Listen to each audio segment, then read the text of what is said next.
serving the community through faith and athletics. The Open Mic Broadcast Network. Cloudy sky. Glad you could join us here for Alcorn Braves football. Cedric Tillman on the field. Judge Cedric Bush. I'm Charles Edmond. Everybody's here, Coach. SWAC brass and all. Media, podcasters, and the like.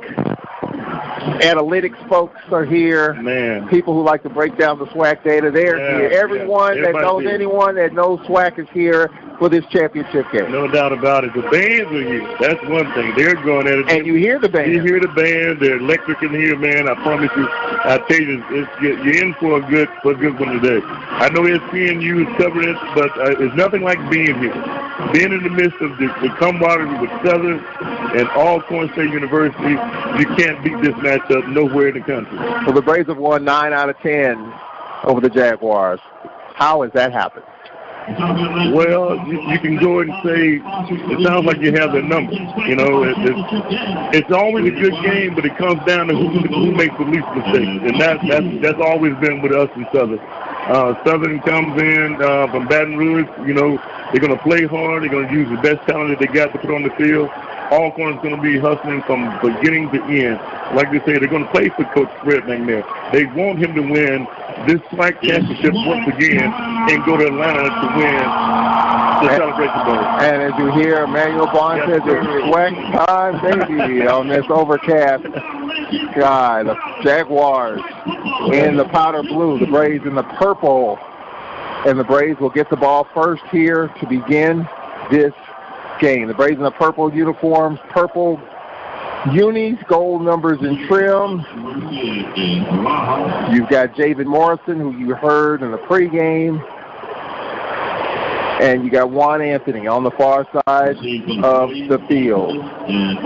Morrison averaging 19.5 yards per kickoff return. Anthony averaging 12 yards per kickoff return. Barajas on the kick. Braves from your left to right. Here we go with the 2019 SWAC Championship sponsored by Cricket Wireless. Morrison at the 12. They fake the reverse and Morrison to the 15, make it the 16. A 4-yard return for Javen Morrison. They fake the reverse to Anthony, so the Braves will have it at their 16-yard line to start. SWAC Offensive Player of the Year, Felix Harper, came in week number 3 against McNeese. You know the rest. 2,387 yards, 29 touchdowns, 5 picks.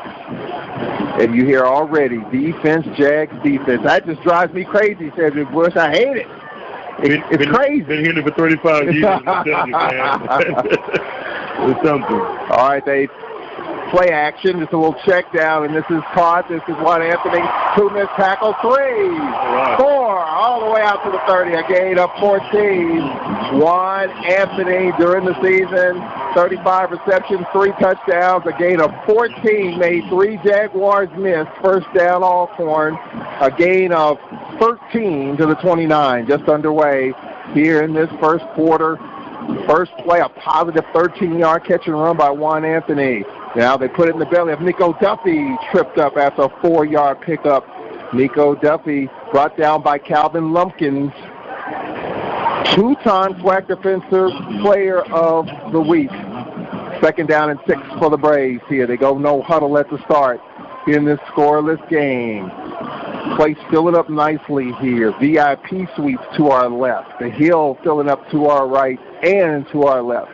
Second down and 7 for the Braves here. Their first touch in this scoreless game. Harper straight back to pass. Look, throws. This ball is bobbled and knocked away. Intended for Chris Blair. Kind of a floating pass. Knocked away incomplete. Third down. Coming up, all right, Cedric Tillman. Here we go. Big third down and 7 coming up for the Braves, trying to keep the drive alive. Third and about 7. Let's see if we can pick it up here, guys.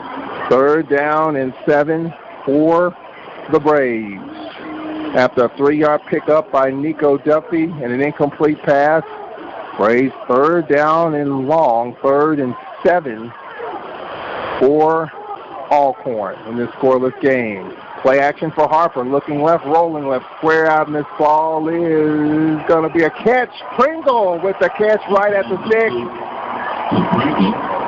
But Charles Pringle, 37 receptions during the year, and it's right at the marker. So we'll see if it's going to be first down. It's a first down. Yep. All right. So a first down for the Braves. So on 3rd and 7, Pringle with a big third down conversion. Nice touch pass there by Harper, laying it in the basket of Pringle. So the Braves on the march. They started at their 16, and now here is Harper. Pass deflected, intercepted. Batted up in the air, intended for Chris Blair, and it was picked off. Kind of a little pop fly, and the Jaguars defense comes up with a turnover. Kind of a high ball popped in the air and picked off. The Jaguars come up with his first down and 10. Right there, Cedric Bush on the little ball batted in the air and was picked off right at midfield. You got to bring that in as a big time receiver. All SWAC, you got to bring that in.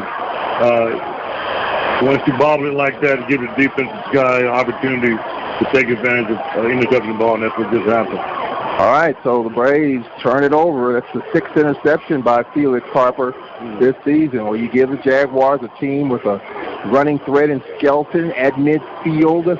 Skelton was 18 of 25, but the important stat, I think, in that Bayou Classic last week, no interceptions versus Grambling last week. Jaguars were pretty clean there.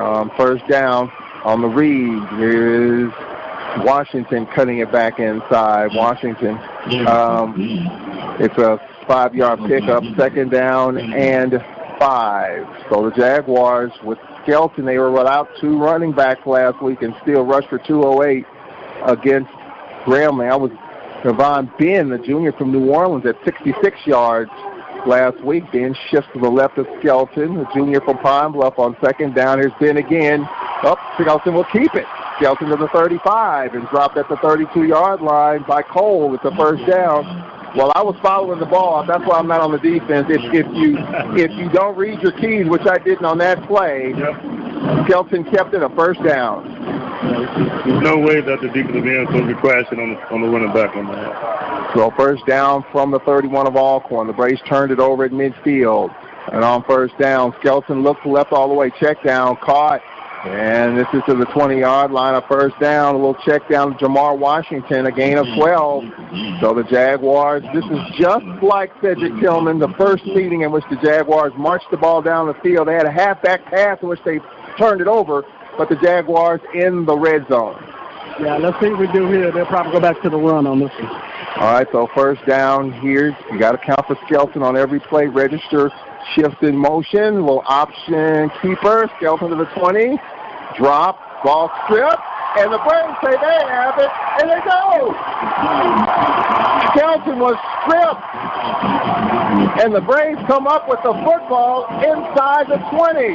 Skelton just trying to get to that near sideline, never got there, had it stripped, and the Braves come up with a turnover. Well, just like the first meeting, the Jaguars marching right down the field. They had it at midfield, and they turn it over. Skelton turns it over. And the Braves will have it at the 16-yard line. The second time they've had it at the 16, Cedric Tillman. A good deal there for the Braves defense. Yeah, that was a great play. Like you said, we thought he was going to run out of bounds, but he thought he couldn't go out of bounds. And the Braves just came up and tackled him and just kind of knocked the ball out of his hand. He was still in bounds. Well, Cedric Bush for the Braves defense. And now here is Deshaun Waller. First time in 3 games we've seen him. Deshaun Waller with a 7-yard pickup. So everybody was wondering what's the status of Waller. Well, he will get some carries. He's got a groin issue. He had 103 carries during the season with a couple of touchdowns. Was hurt in the Grambling game. Hadn't been seen since until now. Gain of 8, Cedric Bush, 2nd and 2. No doubt about it. Got to get him to the big guy. Get him warm. He's been out all year.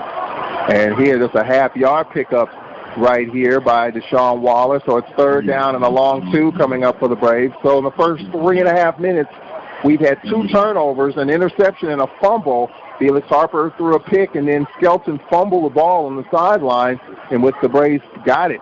But the Braves here, 3rd down and short, 3rd down and 2. Milburn, the center for the Braves here. No Ibrahim. 3rd and 2 for Alcorn, left to right, just inside the 25. At the 24, they need to get to the 26 on 3rd down. Low option, and Harper pitched Back to Waller, and that loses yards. Back to the original line of scrimmage.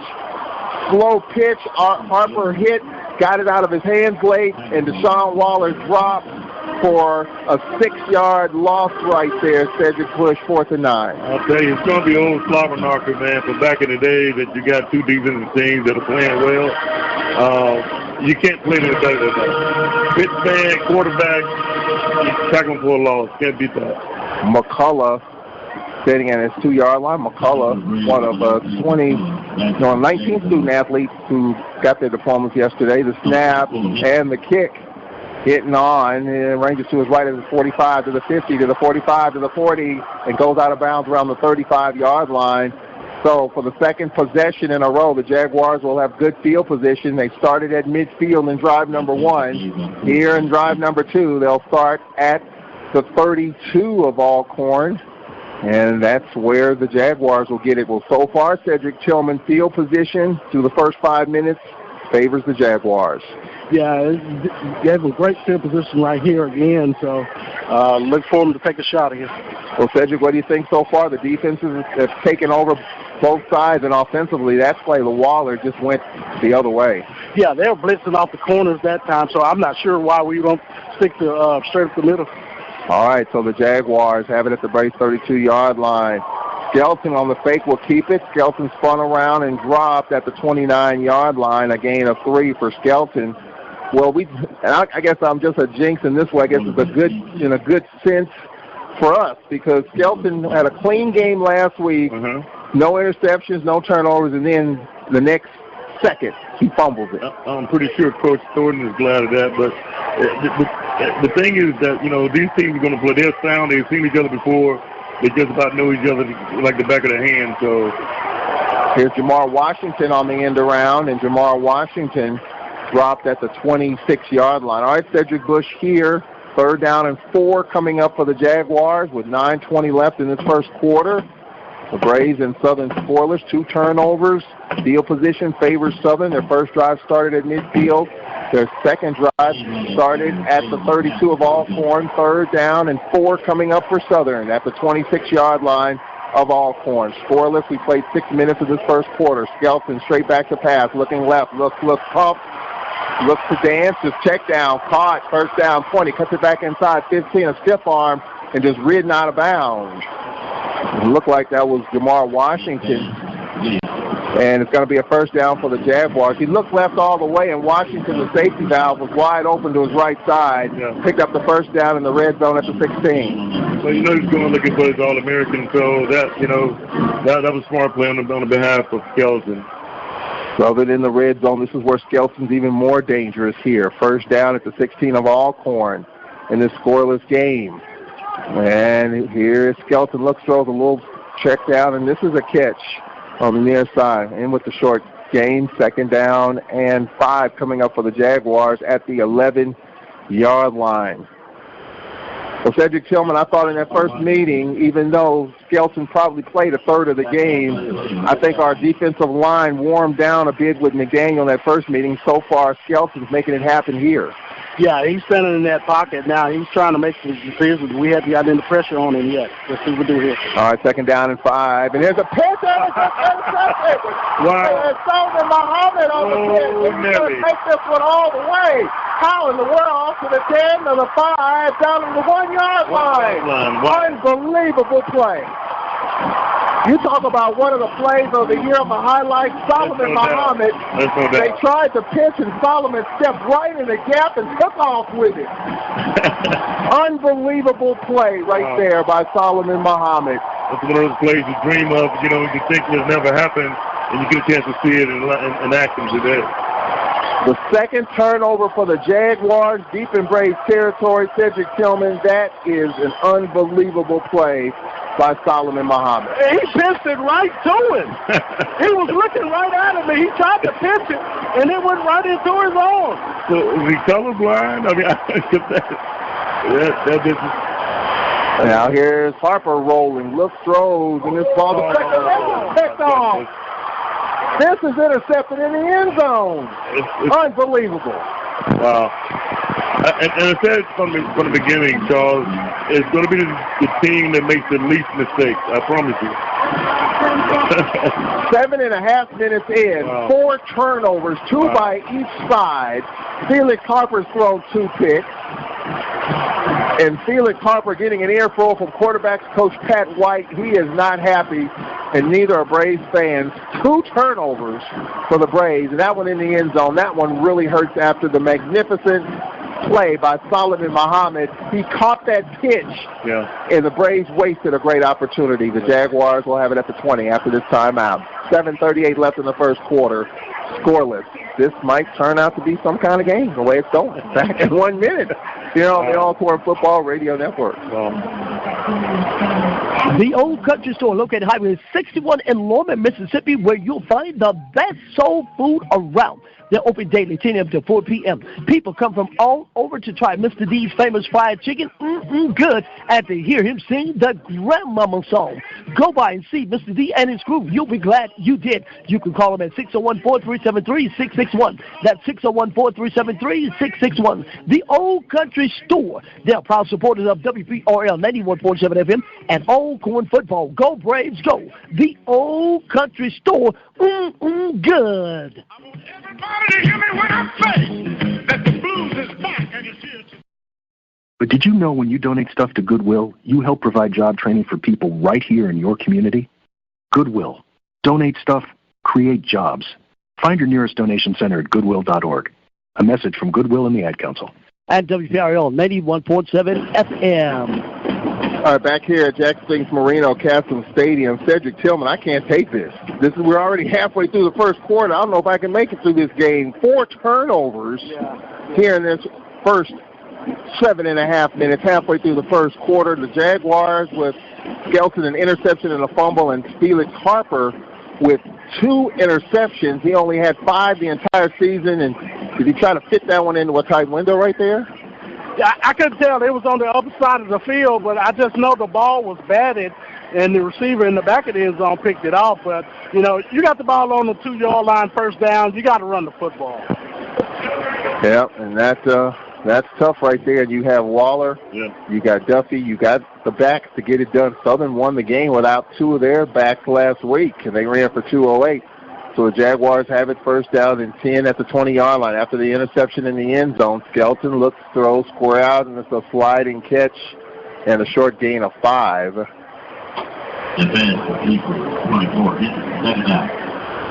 Going back to the offensive series, I think Coach Pat White wanted Felix Harper to run the ball instead of trying to pass the ball, to get what he could and then go from there. He'll live to see another down. Yeah, that's the whole thing. Brandon Hitton with a sliding 4-yard catch, second down and 6 here. Skelton dancing, trying to shed off a tackler, turns it upfield. It's a flag at the end. Might be a hold, and it might be coming back. At the tail end of it, he got separation. He got a little clearance, and a flag thrown for where you assume it's going to be a hold here on the back end. First penalty of the game. Yep. So it pushes the Jaguars back to the 20-yard line. Back to the original line of scrimmage. So that helps here, Cedric Bush. So it's second down and 10. Anything to give the defense a break. They need to get off the field. They've been on too long. 7 minutes and counting in this first quarter. Scoreless. Skelton 3-step drop check down. This is a catch and a missed tackle, but yet a 1-yard pickup on the far side. Ben with the pickup, about a yard pickup. All right, Cedric Tillman, you're busy here with the 4 turnovers and the back and forth 3rd and 9 for the Jaguars. And see, they're going quick. We're not ready, and they're ready to snap the football here. On 3rd down, Jaguars were going quick. Couple of Braves slow to get off the field, but they did. Hard snap count. Now they stand. There's 20 on the play clock. 6:20 left in this first quarter. Scoreless game. 3rd down coming up. 3rd down and 9 for Skelton and the Jaguars. He's back to pass, looking right, pumps, looks left, dances to his left, got to take off, Gelson just trying to throw it away, and this almost picked off. He was just trying to throw it away and get enough mustard and ketchup on it to throw it out of bounds, and it was almost picked off. But there was nothing there. Good job by A.J. Bruce on the back end. He almost picked that thing off, and it's 4th down. All right, so a punting situation here for Barajas. So Pringle. Well, it's been a lot of action for no scoring here. It's been 4 turnovers, 6 minutes left in the first quarter. Barajas, the junior from Arcadia, Florida.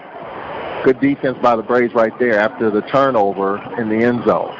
Barajas standing at his 8-yard line. The snap, the kick, low kick, and this wind, fair catch called for and made at 0-49. So that's where the Braves will get it following a timeout. 5:56 left in this first quarter. Scoreless. Braves having a good shape here. They're short of midfield. Back in 1 minute. This is the Alcorn Football Radio Network. Hi, this is Jay Miles of WPRL 91.7 FM, and on behalf of me and my family, we want you to know it's that time again. That's right, it's time now for the WPRL 91.7 FM annual Christmas Toy Drive. It's going on now through Monday, December the 23rd, 2018. As always, toys can be dropped off here at the station Monday through Fridays, 8 a.m. to 5 p.m. For pickup, please call 601-877-6290 or 601-877-6594. We're just a phone call away. Or you can email me at jmiles@alcorn.edu or Myrtle Hedrick at alcorn.edu, and we will be glad to pick up your toys. So on behalf of me, Charles, Jamario, and Myrtle, we want to take this time to thank you in advance for what you've done in the past and what you're going to do for this year's toy drive. As always, help WPRL 91.7 FM make this year's toy drive I'm here at Alcorn State University on this Saturday. Overcast skies. We had rain, light rain yesterday afternoon. Folks started coming in right after commencement, and they've been rolling in.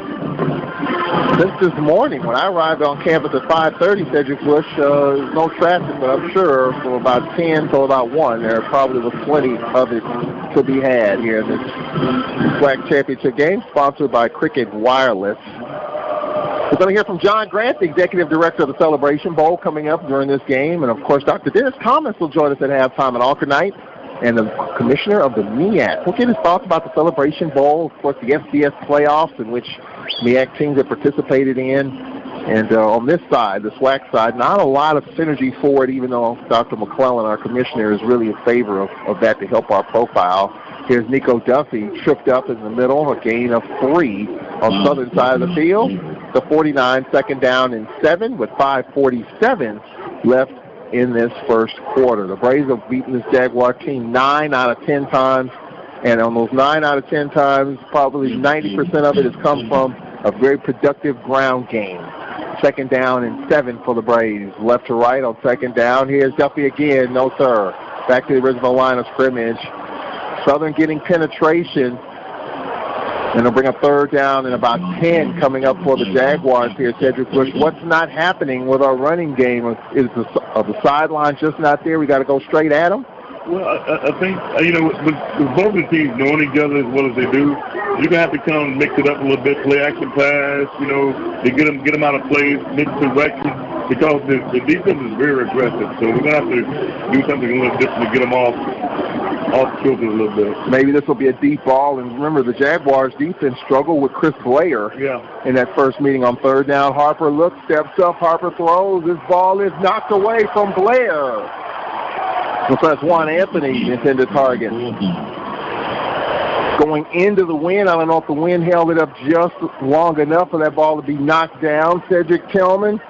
But nonetheless, not really stretching the Jaguars here, trying to run the football a little bit.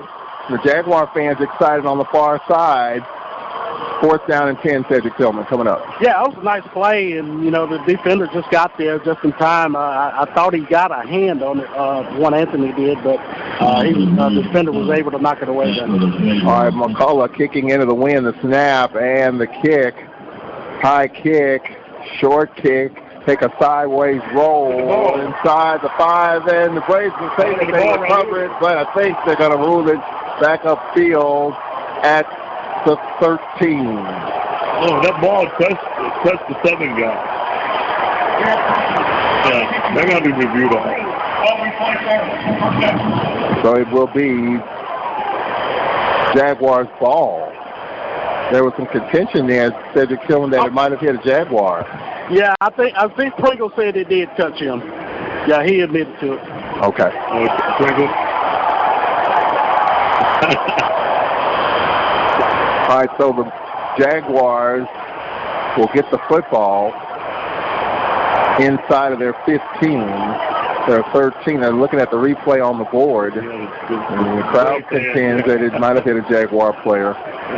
Pringle, as Cedric Tillman has reported, admitted it did hit him. All right, so the Jaguars pin back deep here, going against the wind, and I think they are going to take a look at it. You got to look at it. All right, well, yep, they are going to take a look at it here. So with 4.5 minutes left.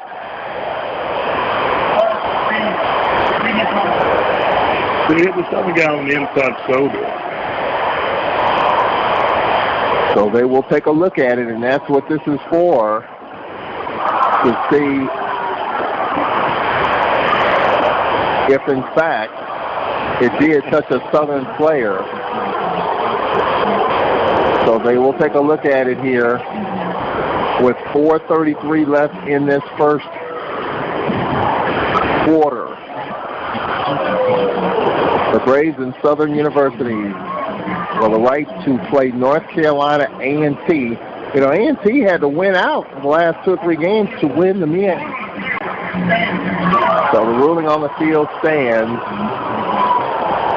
So the Jaguars will have it at the 13. A&T sitting at home chilling right now, Cedric Bush, and they had to win out at the end and to win the MEAC. You know, we love Willie Simmons. He coached here, coached at Prairie View, but you've seen all the stuff about Florida A&M. And what was that all about? Huh? Well, they claim that they're champions of the MEAC and all that. Yeah. And, you know, I mean, I get it. Yeah. You know, Central Florida did it. You know, I mean, I get it. Yeah. And, you know, obviously with the postseason ban, I mean, I get it because, you know, you're trying to generate that buzz within your program. Right. But you got to take care of the basic part. Take care of the technicalities. Once you take care of that, then you come back and transfer it to the field, and then you have a legitimate right to say, yeah, we're number one. We should be here. We should be there. Until you do it right, it's not going to happen. So you can put up the rain clouds, and it's not going to rain. So, you know, you have to take care of the business first, and then, you know, declare that you're the MEAC champ. Well, nonetheless, Florida A&M had a pretty good year, to say the least. In North Carolina A&T, the Aggies are sitting at home waiting, and we'll talk with the MEAC Commissioner, Dr. Dennis Thomas. He'll join us at halftime. John Grant, the Executive Director of the Celebration Bowl, he's here. We'll talk with him probably in the second half. All right, so after the review, the ruling on the field stands. So it's Jaguars football inside their 15-yard line. With 4.5 minutes left in this first quarter, scoreless. Boy, it's been a game of turnovers, mistakes. And we're still at 4 minutes and 33 seconds. Yeah, a lot of action for no scoring. A lot of back and forth for sure. Yeah. Skelton, 3-step drop, flanker screen, caught, and a gain of a couple down the far sideline. They're going to register on the far side to the 15. Yep, a gain of 2, 2nd down and 8. Hunter register. Fred McNair referred to him as pretty, and that's not in a bad sense. You're a former player. When he says that means that's a good-looking That's a good-looking kid. Yeah, he's a good-looking kid. 6'4", 215, a University of Minnesota transfer, has caught a touchdown in 7 straight games. 2nd down and 8. Skelton looking left all the way. Steps up, and he just throws it, and it's caught. First down to the 30-yard line, 35, all the way out to the 40-yard line. Skelton was going down, but he didn't go down, and he was able to get the ball out of his hands. And a first down with the catch, and a first down at the 41-yard line. So the drive continues for the Jaguars. Got to get him down on the ground. Don't give him an opportunity to step out and make a play, and he did right there. That's the danger of a guy like Skelton. And they go back to the run here. The flag down, and this is a first down run, a gain of 16. But let's check this marker here. The play continued. It was thrown on the line. You might think the Braves might have been offsides, and I think they probably were, and they are. Penalty decline, 16-yard gain, first down. Jaguars. Cedric Tillman, you got to get Skelton down. Yeah, I was just telling some guys over here, you go out to hit this guy. Yeah, we got to put some pain on him. Yeah. And then didn't help the cause right there, a 16-yard catch. We were offside. So for the third time in this first quarter, the Jaguars are in Braves territory. On first down, they go back to the run here, and just a 1-yard pickup. Tell you what, this Southern team has been through a lot. They went through a couple of quarterbacks. It was McDaniel who played most of the game here October 26th, and Skelton. I've always felt like Skelton is their quarterback. And even though we won 27-13, Skelton was pulled in that game, and he came back in with 6 minutes left, down 27-6, and marched them right down the field.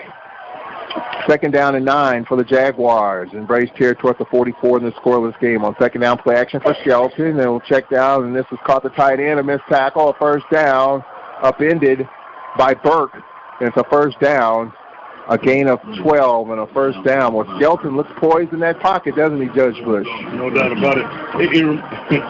I almost call him Houdini because as soon as you think you have him, he escapes them all. Well, Jaguars dominating time of possession 3 times in Braves territory in this first quarter. 2:15 left. Just a scoreless game, though, on first down. They go back to the run here, and it's a first down run, 20, 15, 10, 5, stiff arm, touchdown, Jaguars. Easy. A gain of 32 yards. A touchdown for Southern University. Jared Sims, who had 89 yards on 17 carries last week.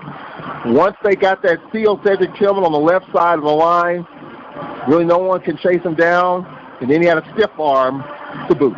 Yeah, he had a nice block on the corner, and the safety couldn't get there quick enough.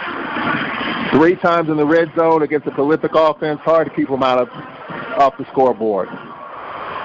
6-0, the Jaguars with the lead here in this first quarter. High snap, ball down. Morales' kick is up, and the kick is good. Thought they might have blown it dead. And that sends us to a timeout with 2:07 left in the first quarter for the 2019 SWAC Championship, sponsored by Cricket Wireless. The Braves are down 7-0. We'll take a break. 2:07 left in the first. Back in a minute. This is Alcorn Braves football.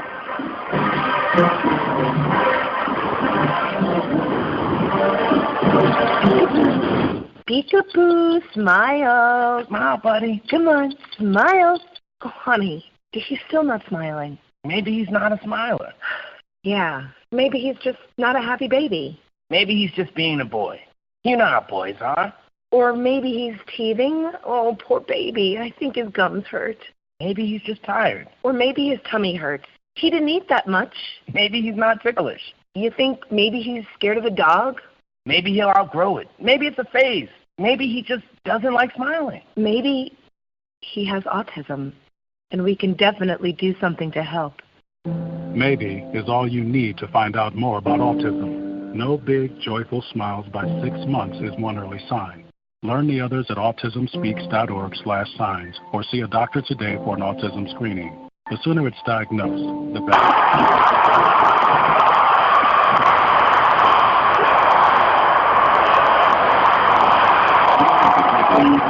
Jaron Morrison going all the way for a touchdown. Back at it. He was not touched at all. Morrison going all the way 84 yards for the touchdown.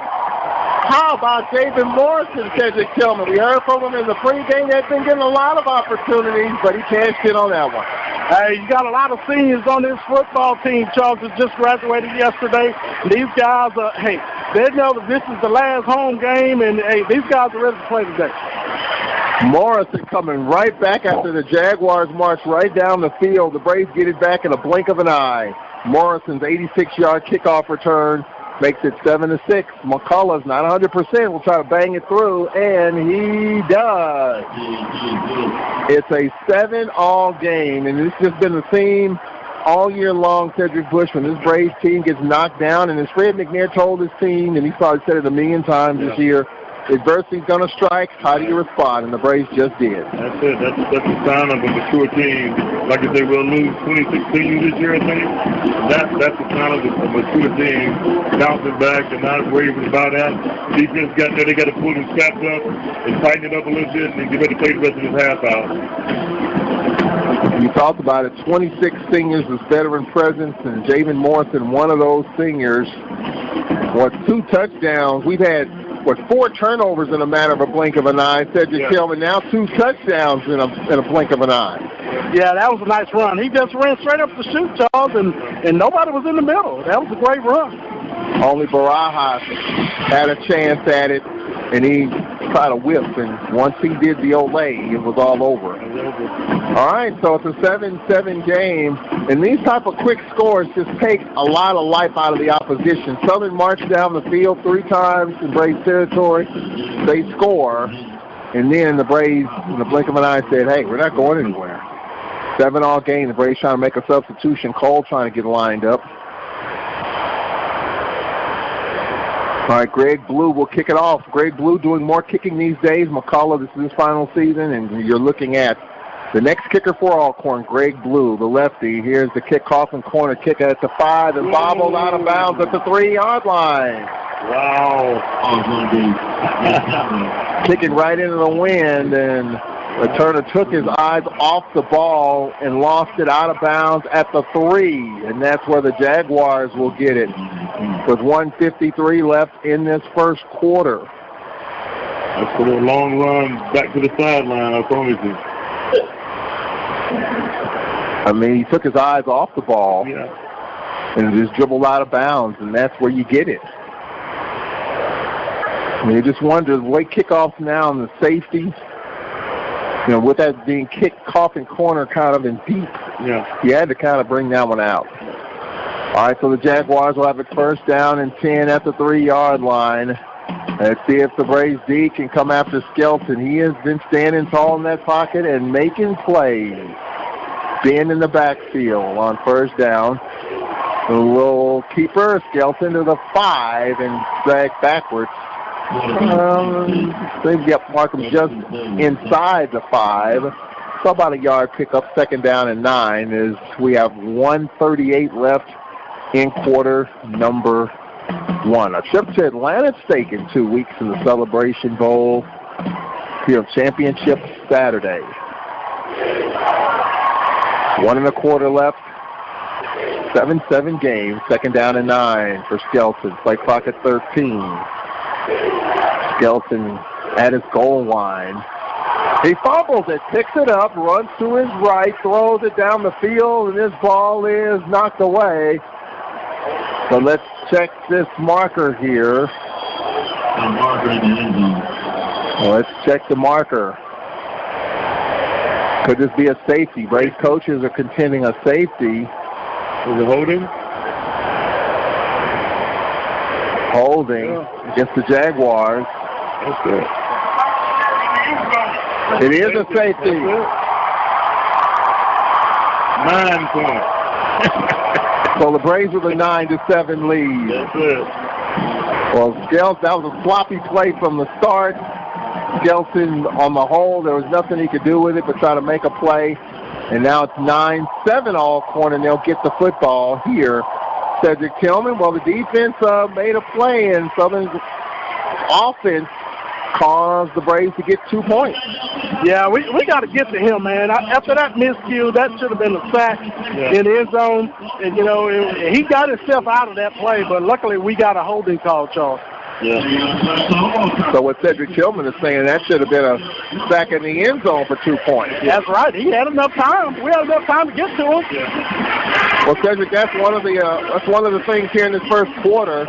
Not exactly getting to Skelton. He's creating space for himself to make plays. That's right. He has enough time. That's why he's been sitting back there in the pocket. We hadn't gotten to him, you know. And then when we did, we didn't get enough. We didn't tackle him to get the sack. So if we get to him, man, we got to break him down. This kid has won 3 championships, 2 in high school, 1 in JUCO. So he knows what this is about. And of course, last year he was the quarterback, struggled early this season, was yanked in and out of the lineup. You know, I'm a football fan, and I just think in today's football, that just doesn't get it done. If Skelton's your guy, he's going to make mistakes. You gotta ride with him. You got to ride him because it's going to transfer to the rest of the players. Those guys are going to ride with him and die with him. So you got to stick with your man. Here's Anthony on the coffin corner kick at the 27-yard line to the 30.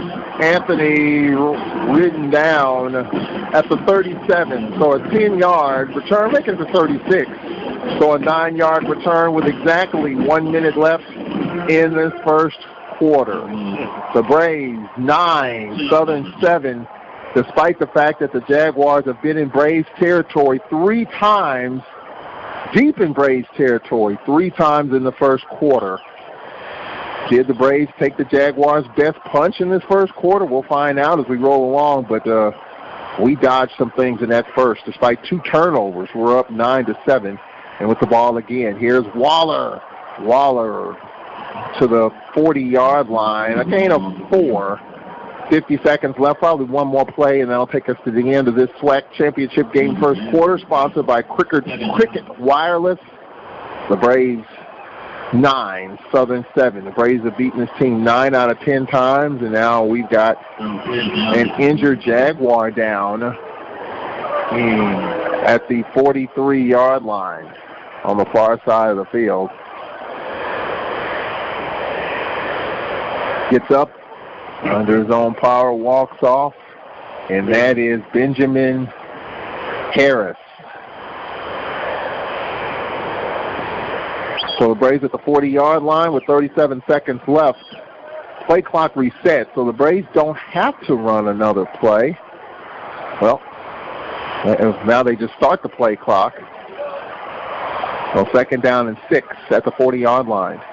Harper, play action, looks left all the way, throws. His ball is incomplete through the hands of Rodarius Anthony. When this wind, the ball, they're kind of hanging up Cedric Tillman a little bit. Southern's gotten their hands on some balls, but did that ball get away from Felix Harper right there, intended for the 6'5" Rodarius Anthony? Yeah, I'm not sure what happened there, but it seems like the ball was catchable. He had his hands on it, but he just wasn't able to bring it down. Well, that stops the clock with 25 seconds left. The Braves have a tricky 3rd and 6 coming up here from their 40-yard line, up 9-7. So after the safety, Braves get the ball on the kick and have a 3rd and 6 at their own 40. Pringle in motion left, back to the right. Harper steps up. Harper hit. Down he goes. Harper stepped up and he was blasted. A loss of 6. He stepped up and he was hit low and jackknifed. 4th and 12 coming up. I mean, Southern's got a guy there, I'm sure, in case Harper decides to take off, and with 3 seconds left, and the Braves are going to take a timeout. With 3 seconds left in this first quarter. So the Braves will take a timeout with 3 seconds left in this first quarter. Well, the quarter was going to wind down. 3 seconds, I don't understand that. So 9-7, the Braves with the lead. Sims, a 32-yard run for the Jaguars, and then the ensuing kickoff. Morrison's 86-yard kickoff return, and the PAT 7 off. And then the Jaguars, a safety on a holding penalty around their 1-yard line, which resulted in a safety. And the Braves couldn't cash in off of that on the free kick. 4th and 12 coming up here with 3 seconds left. McCullough on the kick. So Hinton at his 24-yard line. McCullough at his 20, kicking into the wind. The snap and the kick. End-over-end kick and sideways roll out of bounds around the 30, 31-yard line, which will take us to the end of the quarter. 30-yard line. So that's where the Jaguars will have it at the 30. when we come back. 9-7, the Braves with the lead over the Jaguars here for the 2019 SWAC Championship and the SWAC Championship game at Jack Spinks Marino Castle Stadium. Sponsored by Cricket Wireless. We'll take a 1-minute timeout. We'll be back. This is Braves football. Hi, this is Jay Miles of WPRL 91.7 FM, and on behalf of me and my family, we want you to know it's that time again. That's right, it's time now for the WPRL 91.7 FM annual Christmas Toy Drive. It's going on now through Monday, December the 23rd, 2018. As always, toys can be dropped off here at the station Monday through Fridays, 8 a.m. to 5 p.m. For pickup, please call 601-877-6290 or 601-877-6594. We're just a phone call away. Or you can email me at jmiles@alcorn.edu or Myrtle Hedrick at alcorn.edu, and we will be glad to pick up your toys. So on behalf of me, Charles, Jamario, and Myrtle, we want to take this time to thank you in advance for what you've done in the past and what you're going to do for this year's toy drive. As always, help WPRL 91.7 FM make this year's toy drive greater than ever. Be blessed. And the Braves with the lead. Well, special teams, my buddy Carlos Brown and I talk about this all the time when Alcorn and Southern plays, and it's the case yet again.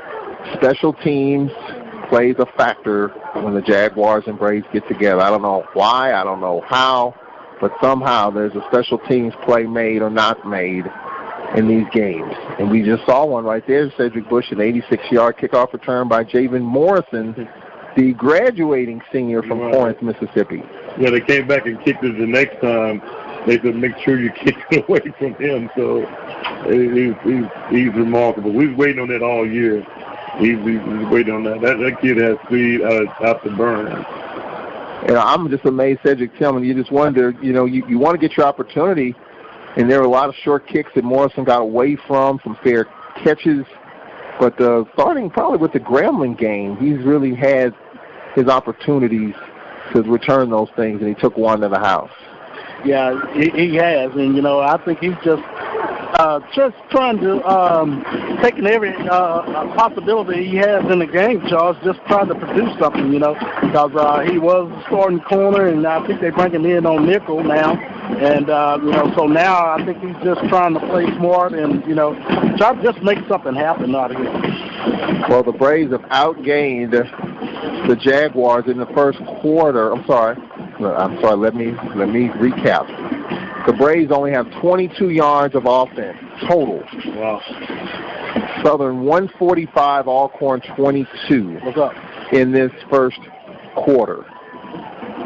Braves have 9 points and 22 yards of total offense, and yet they're winning. Yeah. Southern 145 yards to the Braves 22 through the first 15 minutes. Off the 30-yard line. I mean, we've taken maybe Southern's best punch, and yet we're winning. And now on the end around, here's a first down run, a gain of 18, and that's going to add to the total for the Jaguars. And it's going to be a first down on the end around. Cameron Mackey on the end around. So let's check this marker. So 15 yards adding on to it. So Mackey with the first down run on the end around, and Trey Huntley called for the personal foul. So this is about a 30-yard play right here for the Jaguars. And again, for the fourth time in this first half, the Jaguars are in Braves territory. Just underway in the second quarter, 9-7, the Braves with the lead. Only 22 yards of offense, but yet leading. Skelton, pass deflected, incomplete, intended for Mackey. The pump fake, and Mackey, the check down was there. Second down and 10. Just underway. Southern approaching 200 yards of offense. The Braves not even 30 yards of offense at this point, but yet the Braves with the lead, and that's the most important thing. Yeah, we got a lot of special team plays and defensive plays that they haven't had a sustained offense move drive yet. So we got to get the offense cleared up to keep the defense off the field. Second and 10 from the 38. Play action for Skelton. Steps up, Skelton. Got it. And he's going to be dragged down for a loss. A sack of a yard loss. Corian Wren brings him down. All right, Cedric Tillman. Southern marching up and down the field, and 3rd and 11 coming up here. Yeah, we finally got to him and able to bring him down there. Let's see what we do here on the pass it down. There was an opening. Skelton hesitated, and that hesitation allowed Corian Wren to knock him down for a sack. 3rd down and 11 for the Jaguars. Could this be 2-down territory? You have it at the 40-yard line. The Braves haven't been able to do much offensively. 3rd down and 11. Skelton back to pass. Looks, dances to his left, throws, check down, open, caught. 1st down. I mean, nothing was open to the right. The check down was wide open. Washington with the catch. I mean, we've had that open, and we haven't been able to really get there for the Jaguars. A little check down the sideline route to open to Cedric Bush. What does that tell you? We're not. I mean, we're blowing coverages. Something is happening that we're not on the defensive side with the defensive secondary. Well, now we've got a false start against the Jaguars here. That is the 3rd penalty against the Jaguars. Yeah. We got to get that defense off the field. That's going to be crucial. Well, Southern winning the time of possession through the first quarter, 8:48 to 6:12, and the Braves 20 yards of offense so far.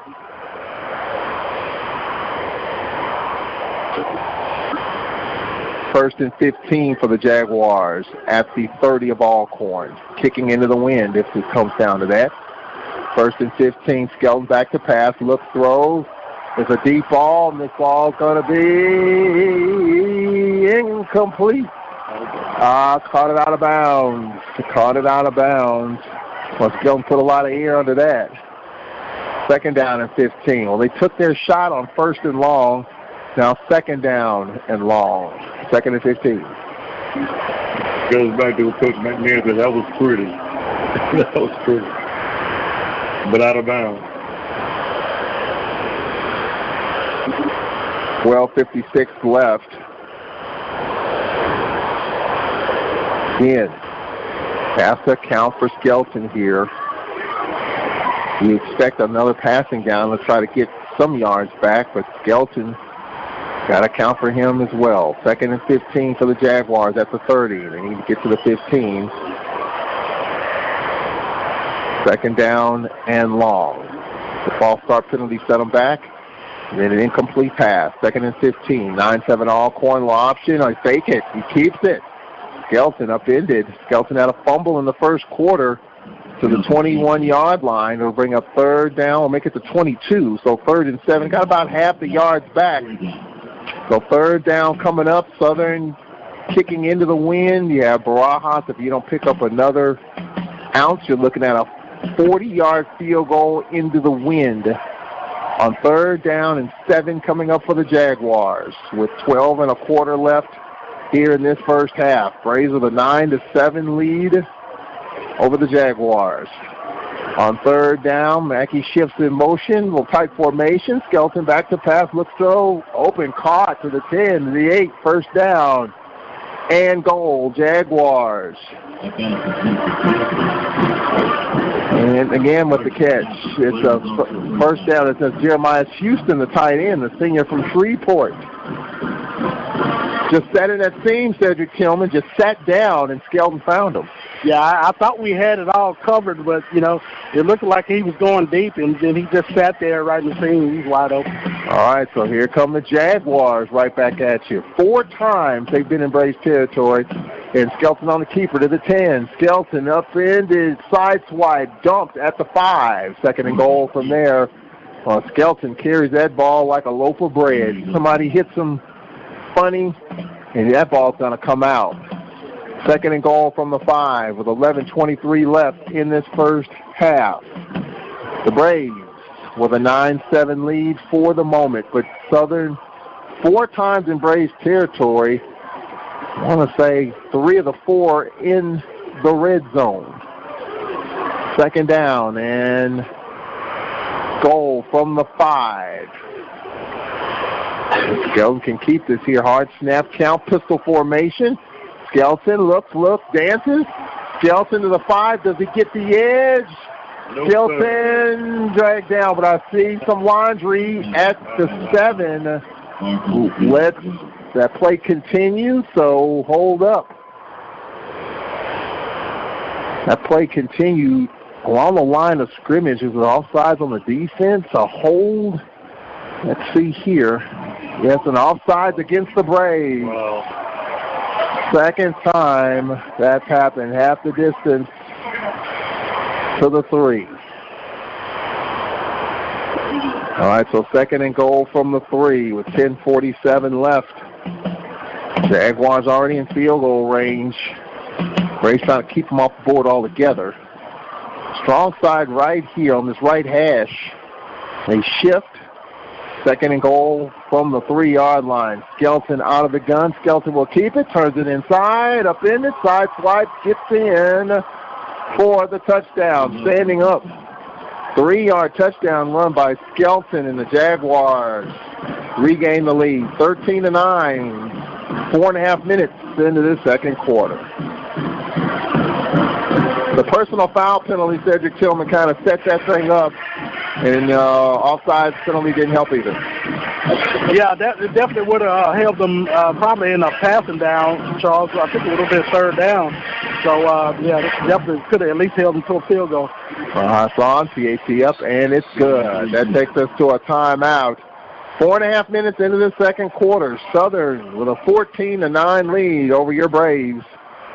We'll take a timeout. We'll be right back here on the SWAC Championship game, sponsored by Cricket Wireless here at Jack Spinks Marino Castle Stadium. Back in a minute. This is Hi, this football. is Jay Miles of WPRL 91.7 FM, and on behalf of me and my family, we want you to know it's that time again. That's right, it's time now for the WPRL 91.7 FM annual Christmas Toy Drive. It's going on now through Monday, December the 23rd, 2018. As always, toys can be dropped off here at the station Monday through Fridays, 8 a.m. to 5 p.m. For pickup, please call 601-877-6290 or 601-877-6594. We're just a phone call away. Or you can email me at jmiles@alcorn.edu or Myrtle Hedrick at alcorn.edu, and we will be glad to pick up your toys. So on behalf of me, Charles, Jamario, and Myrtle, we want to take this time to thank you in advance for what you've done in the past and what you're going to do for this year's toy drive.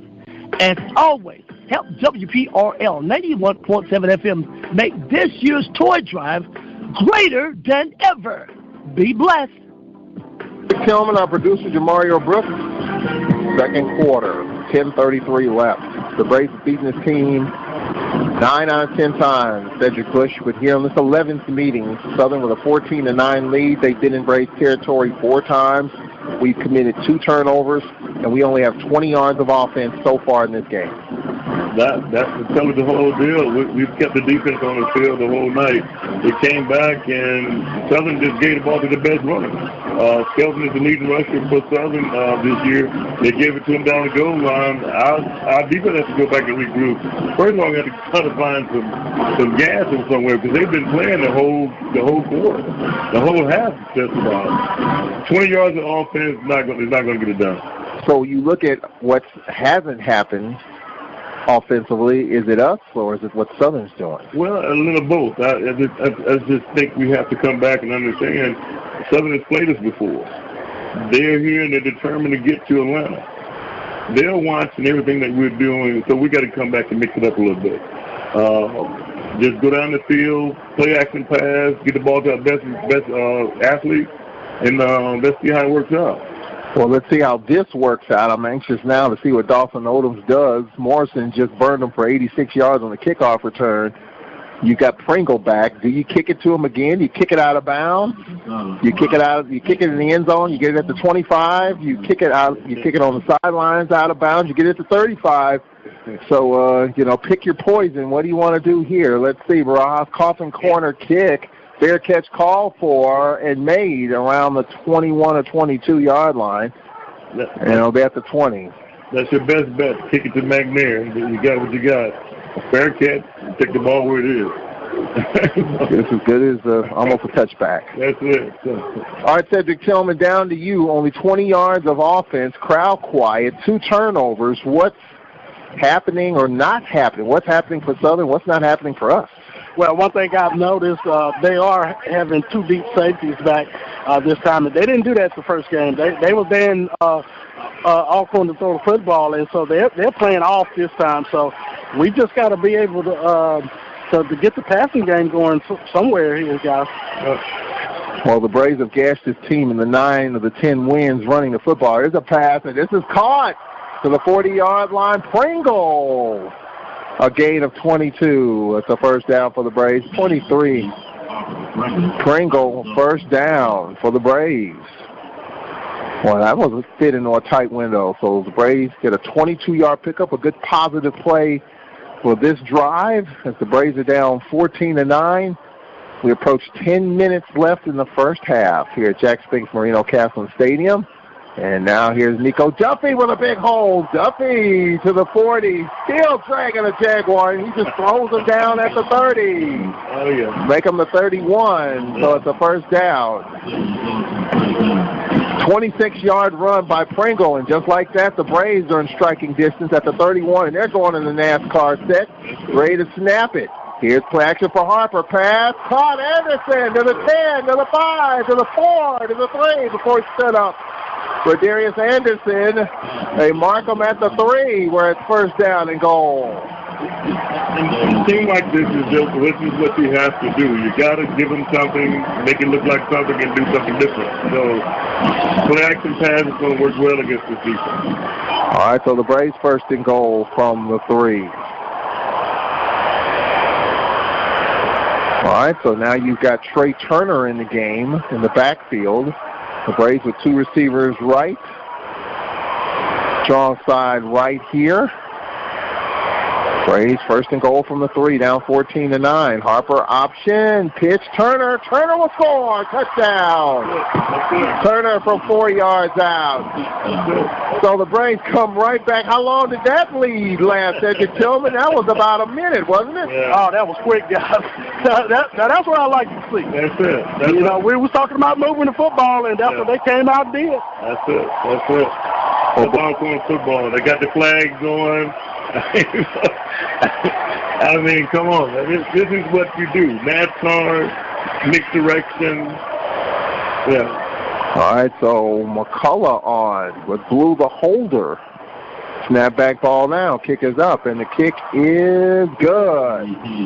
Well, every time the Braves fall behind, it doesn't last long. Yeah. Just like the Indiana Jones movie. You saw the original when Indiana Jones got something and the guy got it right back. He said, just as quickly as you got it, you give it up. And that's exactly what's happened. As quickly as the Jaguars got it, they give it up. So it's been a quick lead 2 different times for the Jaguars. It's going to be like the old man says, this is going to be a barn burner. And that's what it's turning it out to be here. Sir. We'll take a break with 8:58 left in the first half. Alcorn 16, Southern 14. We'll be back in 1 minute. This is Braves football. The voice of student athletics, the Open Mic Broadcast Network. 16-14, the Braves with the lead at the half. We're going to talk with Dr. Dennis Thomas, MEAC commissioner. Of course, he'll be in Atlanta in a couple of weeks. Hopefully we will be as well. And we're going to talk about our WPRL toy drive with our own Jay Miles, who helps coordinate that. This is the holiday season. A lot of toys have come in. We'll talk about the toy drive, which is ongoing. In this game, the scoring is ongoing. 8:58 left in this first half. 16-14, the Braves with the lead. The Braves, just 20 yards of offense before that drive, before they look really good right there. No doubt. Alcorn football. Here's the kick from Blue, a coffin corner kick, and it's going to go out of bounds. They'll get it at the 35-yard line.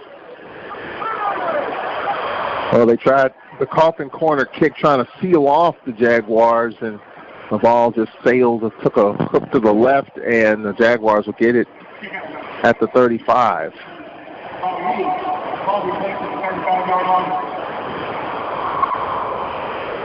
8:58 left in the first half.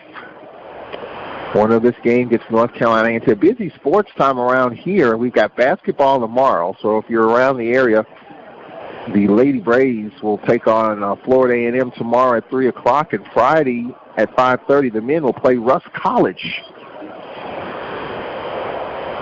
here at home. So we'll have all that on the Braves Sports Network. Skelton on first down, and he'll keep it. He sheds a tackler, turns it upfield, and Skelton to the 39-yard line, a gain of 4. Well, we had him in the backfield, Cedric Tillman. You were talking about that. Just can't seem to bring this guy down. Yeah, he got away with that one. I thought we had him hemmed up, but he found a way out of there, Charles.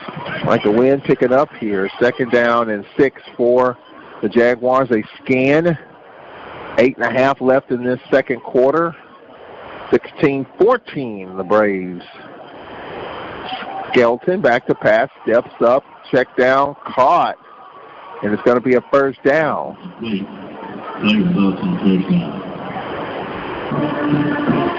Well, Skelton finding his receivers.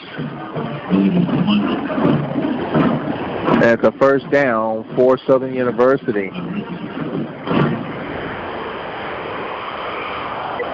Richardson with the catch short of midfield at the 47. Skelton out of the gun. Skelton, they go back to the run. Here's then fumble. Braves get it. Took a hop and Braves come up with the 3rd turnover for the Jaguars. That's Solomon Muhammad. Well, Solomon Muhammad had a pick and now fumble recovery. Wow. That ball came up like a basketball right to him, and all he had to do was knock it in the bucket. Cedric Tillman and Solomon Muhammad making his presence felt in this game. Yeah, he got hit. I don't know who made the hit, but that ball just popped right into his arms. It was nice play, right place at the right time. All right, so now the Braves have it at the 47-yard line. Well, Southern, both teams kind of getting in their own way in a sense, the turnovers and the mistakes. Let's see if the Braves can capitalize here at the 47 of the Jaguars. Harper looks, flushed out to his left, going to lob this one long and deep, and Anderson was pushed, and we got a flag. An underthrown ball, triple coverage, where Darius Anderson was pushed down, and if there was no contact, that ball was underthrown. Yeah. But there was defender held Anderson, even triple coverage, and it's going to be a 15-yard penalty, and it's a first down.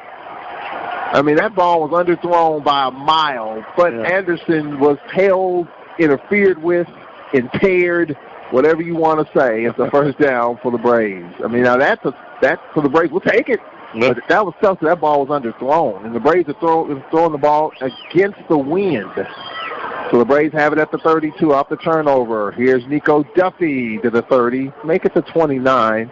Pick up of about 2.5. Halfway through the second quarter, Cedric Tillman, we got a little help right there because that ball was underthrown, but there were 3 defenders around Anderson, and he was held. Yeah, he was. But he was open early, but Phoenix just didn't get it to him. Like I said, he underthrew it, but he didn't get a chance to try to come back to the football, and that's what caused the pass interference. Braves need to cash in on this turnover. 2nd down and 7. And on the end on the jet sweep, and here's Pringle to the 26, where it's 3rd down and 4. They need to get to the 22. 7 minutes left in this third quarter. Cedric Bush, all right, what are your thoughts? Elliott Radden, Braves OC, named after spring ball, what the job he's done with this offense. What do you come up with on a 3rd and 4? A play action pass or the other option. Go back and do what was giving you success in the past. Well, they mark it at the 25, so it's 3rd down and 3. They need to get to the 22 for the first down. 6.5 left in this first half. 14 for the Jaguars, 16 for the Braves on 3rd down, and a half yard there, and just falling forward for whatever he could with the carry. And it's 4th down and 2 from the 24. Is Fred McNair going to kick against the wind, or is he going to go for it here? It's 4 down situation. Well, 4th down and a long 2 coming up here. Hard snap count. Draw them off. Don't. They're going to pass up a 39-yard field goal. They're going to run a play here. Here's while they blow it dead. There's going to be a timeout call by the Jaguars. Oh, man. Wow. The Jaguars had that play stopped. Yeah. And Dawson Odom, who does call the defense, by the way, or is heavily involved on that side, called a timeout. Cedric Tillman, man, oh man, it looked like Waller was stopped right there. Yeah, he was. He had him stopped. Yeah. So put a circle around that play. Just like in the Bayou Classic last week, Grambling had a field goal to win the game. You knew Dawson Odom was going to ice their kicker, Elder, and then Broderick Fobbs called a timeout, and he missed a field goal. Wow. And Broderick Fobbs laughed like, his laugh was like, yeah, I did it. Yeah. I think in the back of his mind, my fault. I mean, he iced his own kicker in a way, and Southern blocked it, and that was the ball game. Wow. All right, so 4th down and 2, a 30-second timeout. Dawson Odom setting the defense here. So 4th down at about 2.5 for the Braves. On the option. Harper, and here's Duffy, doesn't get it. Straight up the middle, he lost a yard. He tried to slam that one in right up the middle, and that was stopped. Yeah. And the Jaguars' defense comes up big, and that sends us to a timeout with 5:49 left in the first half. Braves turn it over on downs. Back in a minute, couldn't cash in on the turnover. 5:49 left, 16-14 Alcorn. Back in a minute. This is Braves football. Hi, this is Jay Miles of WPRL 91.7 FM, and on behalf of me and my family, we want you to know it's that time again. That's right, it's time now for the WPRL 91.7 FM annual Christmas Toy Drive. It's going on now through Monday, December the 23rd, 2018. As always, toys can be dropped off here at the station Monday through Fridays, 8 a.m. to 5 p.m. For pickup, please call 601-877-6290 or 601-877-6594. We're just a phone call away. Or you can email me at jmiles@alcorn.edu or Myrtle Hedrick at alcorn.edu, and we will be glad to pick up your toys. So on behalf of me, Charles, Jamario, and Myrtle, we want to take this time to thank you in advance for what you've done in the past and what you're going to do for this year's toy drive. As always, help WPRL 91.7 FM make this year's toy drive greater than ever. Empty-handed after the 3rd Jaguar turnover. The Jaguars will get the football at the 25. Alcorn Knights Forever, supporting the legacy by investing in the future, is the theme for the 43rd annual National Alumni Midwinter Conference hosted by the Birmingham Alumni Chapter, Thursday, February 27th through Sunday, March 1st, 2020 at the Sheridan, Birmingham. For more information, contact Chapter President Alvin Moore at 205-222-1044. That's Chapter President Alvin Moore at 205-222-1044. All right, Cedric Bush, here we go. Our defense back on the field. We couldn't cash in off the 3rd. There have been 5 turnovers in this game. Southern has 3. We have 2. Southern's been in our territory 4 times in this first half.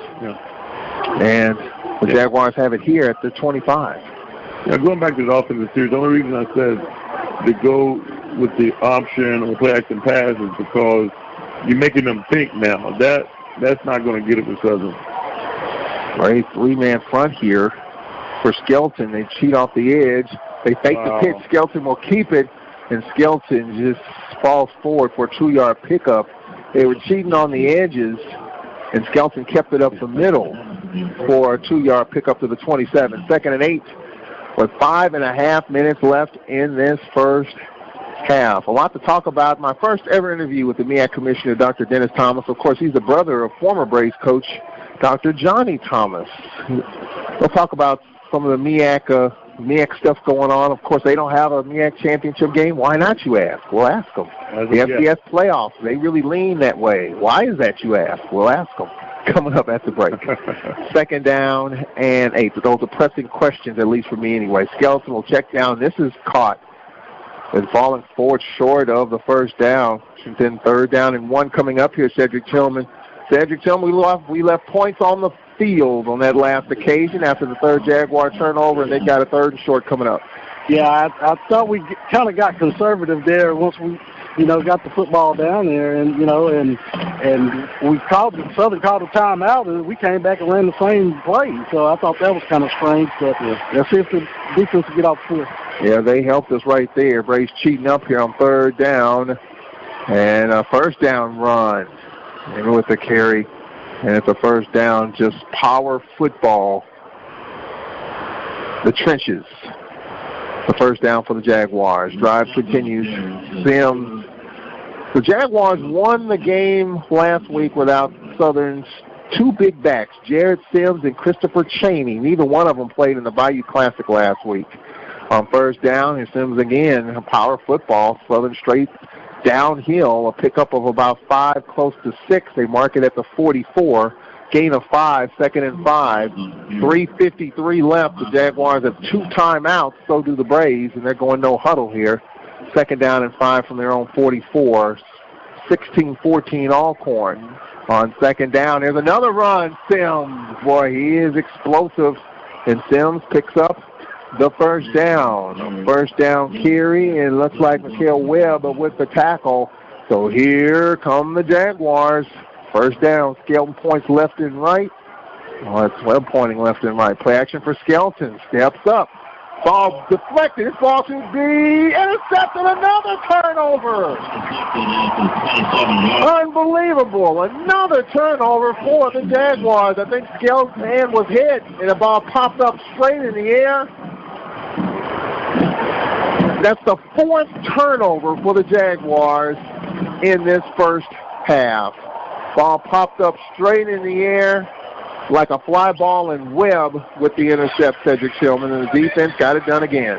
Yeah, got it done again. They got a hand on him. He tried to get that ball out. I'm not sure if somebody hit his arm or the ball slipped out of his hand, and the ball just went straight up in the air. Nonetheless, the 4th turnover for the Jaguars. 5 times they have been in Braves territory. Here's Felix Harper brought down at the 31-yard line. A gain of 3, 2nd and 7. With 3:10 left now, the Braves have 2 timeouts. It's that 4-minute offense, Cedric Bush, that you work on in practice. You got 2 timeouts, you got 3 minutes left, and you have it at the 31. What are you going to do with it? You got to go. Blair hasn't had the ball. Maybe it's been targeted maybe once tonight. I mean, you got to go up top and let him work himself. He's a senior. Let's make it happen for him. 2nd down and 7. His Harper pass, and it's too far, intended for Darius Anderson. Tried to lead him, and that stops the clock with 2:42 left. All right, Judge Bush, a big 3rd down and 7 coming up here for the Braves. I'm going up 16-14. I would go to Blair. let him get loose. Let him do something. Last game, they had no answer for him, so. Southern kind of handing it to us now. Our defense is getting it done. 4 turnovers for the Jags. But a big 3rd and 7 here. Clock stopped. 2:42 left on the incomplete pass. 3rd and 7 for the Braves. They're showing pressure. Here they come. Harper back to pass. Throws, and this ball is caught. It's a first down. Darius Anderson with a man draped all over him. A first down at the 40-yard line. Just threaded that one in there for Anderson. And it's a first down. Oh, hold up. We've got a marker back on the far side, and it is, and it might be against the Braves. Maybe a hold on the edge. A legal shift. Oh, man. Legal shift, number 11. So that's Chris Blair. Well, you talked about Chris Blair, Judge Bush, but not in that sense. Not in that sense. No, not at all. Well, Cedric Tillman, that hurts. That takes a first down off the board for the moment. Yeah, I'm not sure what happened there. I know Pringle went in motion. I thought maybe it would have been on him, but I'm not sure about that one. Instead of a first down, it's 3rd and 12 for the Braves with 2:20 left here in this first half. That's a big play right there. Let's see what happens right here on a 3rd down and 12. Harper play action. Looks, dances, flushed out to his left. Just throws a little floater, and this ball is knocked away, intended for Blair. So Blair called for the illegal shift, and then that ball a little behind him, couldn't come down with it, and that makes it 4th down and 12. And Cedric Bush, that is a huge turnaround right there. Now the Jaguars will get it. Decent field position, very little wind, and 2:09 left and 2 timeouts. and have an opportunity to work a 2-minute offense. I wouldn't do a direct punt to this guy.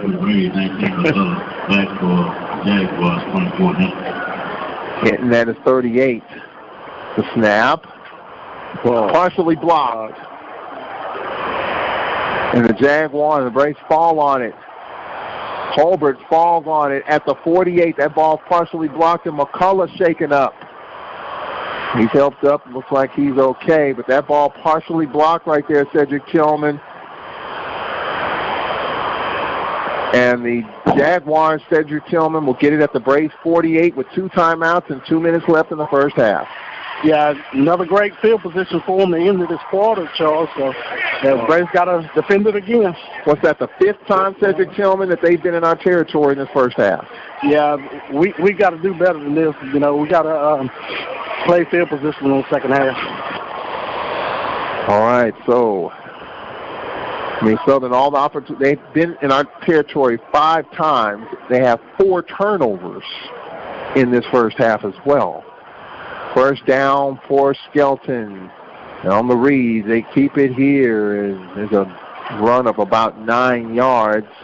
Sims, hard 9-yard run. Second down and a yard. 2 timeouts for the Jaguars, 1:48 left out of the pistol formation. On second down, here's Sims again. Sims running over a couple of Braves, upended by Burke and company. It's a first down for the Jaguars. Well, Sims is a young kid, so he'll be with this program. Didn't play in the Bayou Classic. So Southern in Braves territory at the 30 with 1:23 left. Skelton will keep it. Skelton to the 30.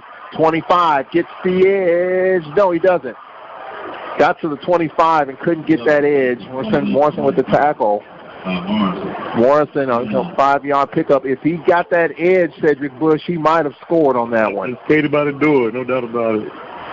So Morrison, who has an 86-yard kickoff return. Well, they ruled it an 89-yard return. Now we have a timeout. Timeout taken by, whom is it? Southern. But the Braves will take a timeout on defense. So second down for the Jaguars. Second down and 6. Braves have won this Eastern Division 6 years in a row. I mean, I think if you have to rank the teams right now, you know, and look, Dalton Odom said the other day in the coach's teleconference previewing this game, and he knows exactly what Alcorn has done, but he's also aware of what the Eastern Division has been about. Yes, it's been about Alcorn, but you look at Cedric Tillman, you look at the fact that Alabama A&M, I mean, we had to win that game to put ourselves in position, gotten better. You look at the Braves, you look at Southern, you look at Grambling within A&M, a team that could be in that next level of teams. UAPB, Cedric Thomas, winning record for the first time since 2013. Can you make the case that UAPB is in that next level? Of course, you want the conference to be balanced from top to bottom, but some teams are getting better in the East and West, Cedric Tillman. So with 26 seniors that we're losing this year, you've got to continue to improve and continue to get better, Cedric. Yeah, they definitely are. On both sides, East and West, you know, teams definitely are getting better, you know. A lot of competition, so Braves got to continue this winning tradition that we started the last couple of years and see if we can keep it moving. Well, let's see if we can keep Southern off the scoreboard.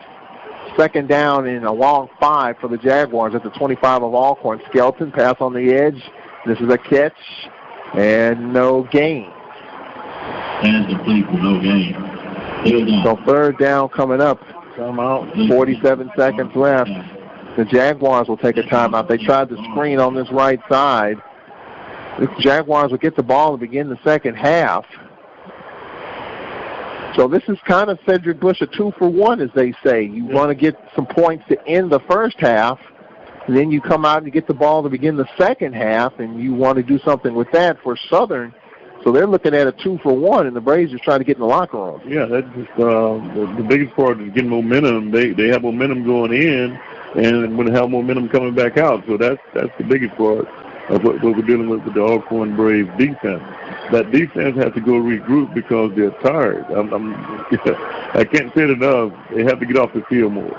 All right, so third down and about 6 for the Jaguars.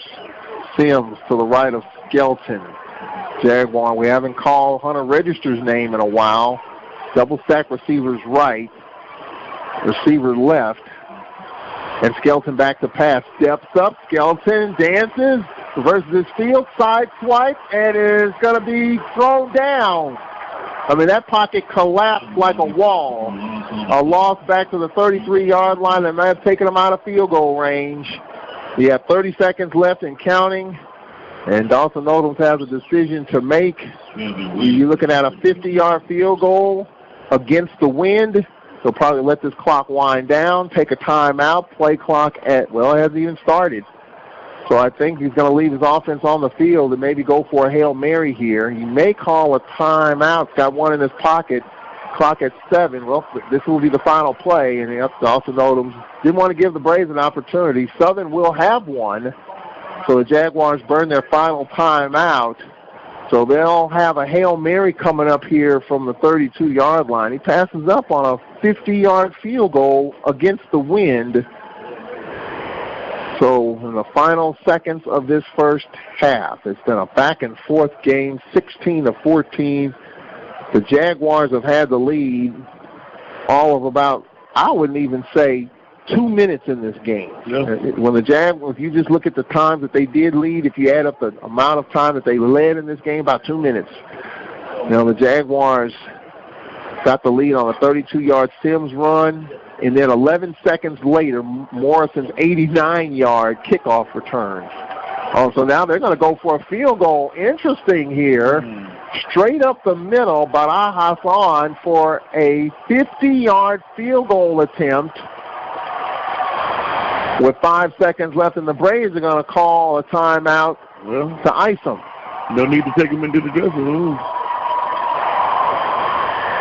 Well, interesting gamesmanship here, Cedric Tillman. The wind died down for a moment. It's picked up, and Barajas kicking against the wind to try to give the Jaguars the lead here with 5 seconds left in the half. Well, one thing they always say, you can't use them in the second half, so let's go ahead and burn them and, try to ice them and see if we can make them just field goal. I'm anxious to see or hear Fred McNair's comments going into the locker room.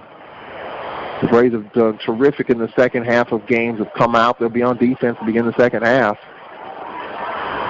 All right, so here we go. Against the wind, which is picked up here in the last minute. Barajas on from 50, straight up the middle. Snap back, ball down. Kick is up. It's got the distance. Does it have the accuracy? And it does not. Wide right. That takes us to halftime. Had the distance, that's for sure. Oh, wow. And the Braves take a 16-14 lead into the locker room here over Southern University. Halftime. Well, Fred McNair is going to talk with ESPN first, and then he'll head Cedric's way. Cedric bundled up down there. I didn't even see him. It's cold. For sure. It's going to get colder. Yeah. I think sometime next week we got a big cold front coming in, highs in the 40s, lows in the 20s in the next 7-8 days. So it's going to get even colder than this as we roll forward. So the Braves are up 16-14 and on defense here in this good first half of football. As the Braves in this game have created 4 turnovers. All right, Fred McNair with Cedric Tillman.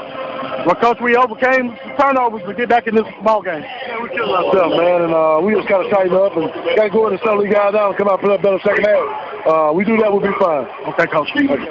All right, very upbeat. Just got to settle things down, and that takes us to halftime. Dr. Dennis Thomas, Commissioner of the MEAC, will join us coming up in a matter of moments. He'll join us on the telephone here at the half. We'll be back after this 1-minute timeout on the Alcorn Football Radio Network. The voice of student athletics, the Open Mic Broadcast Network.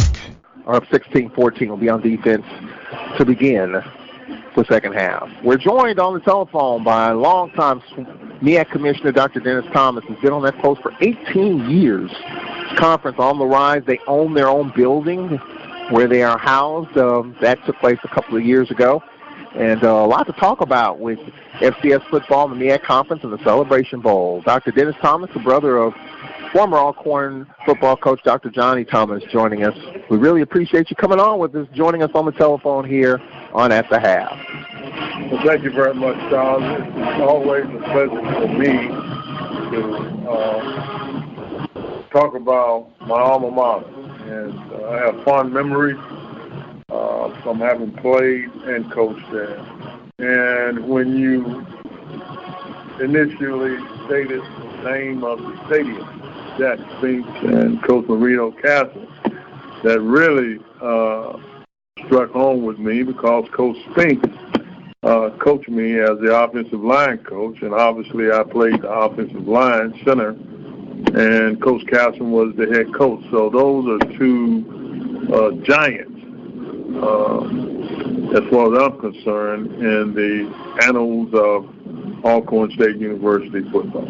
And really HBCU football, when you talk about Coach Castle and Spinks and the late Eddie Robinson, you know, just give us your thoughts on all that as you see where HBCU football is right now with the Celebration Bowl and, of course, the SWAC championship game being on campus. It's a packed house here. This campus has been jumping the last 12 to 24 hours.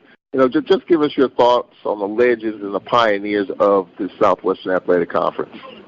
Yes, that's one of the reasons why we have been doing the videos of legendary head football coaches at HBCUs, because oftentimes their stories have not been told, and that's what we have done in the last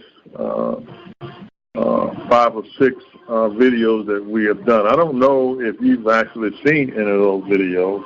We've done videos on Willie Jeffries from South Carolina State, Wichita State, Howard, where he coached, as well as Bill Hayes at Winston-Salem State and North Carolina A&T, Coach Broadway at North Carolina Central, North Carolina A&T, and Grambling.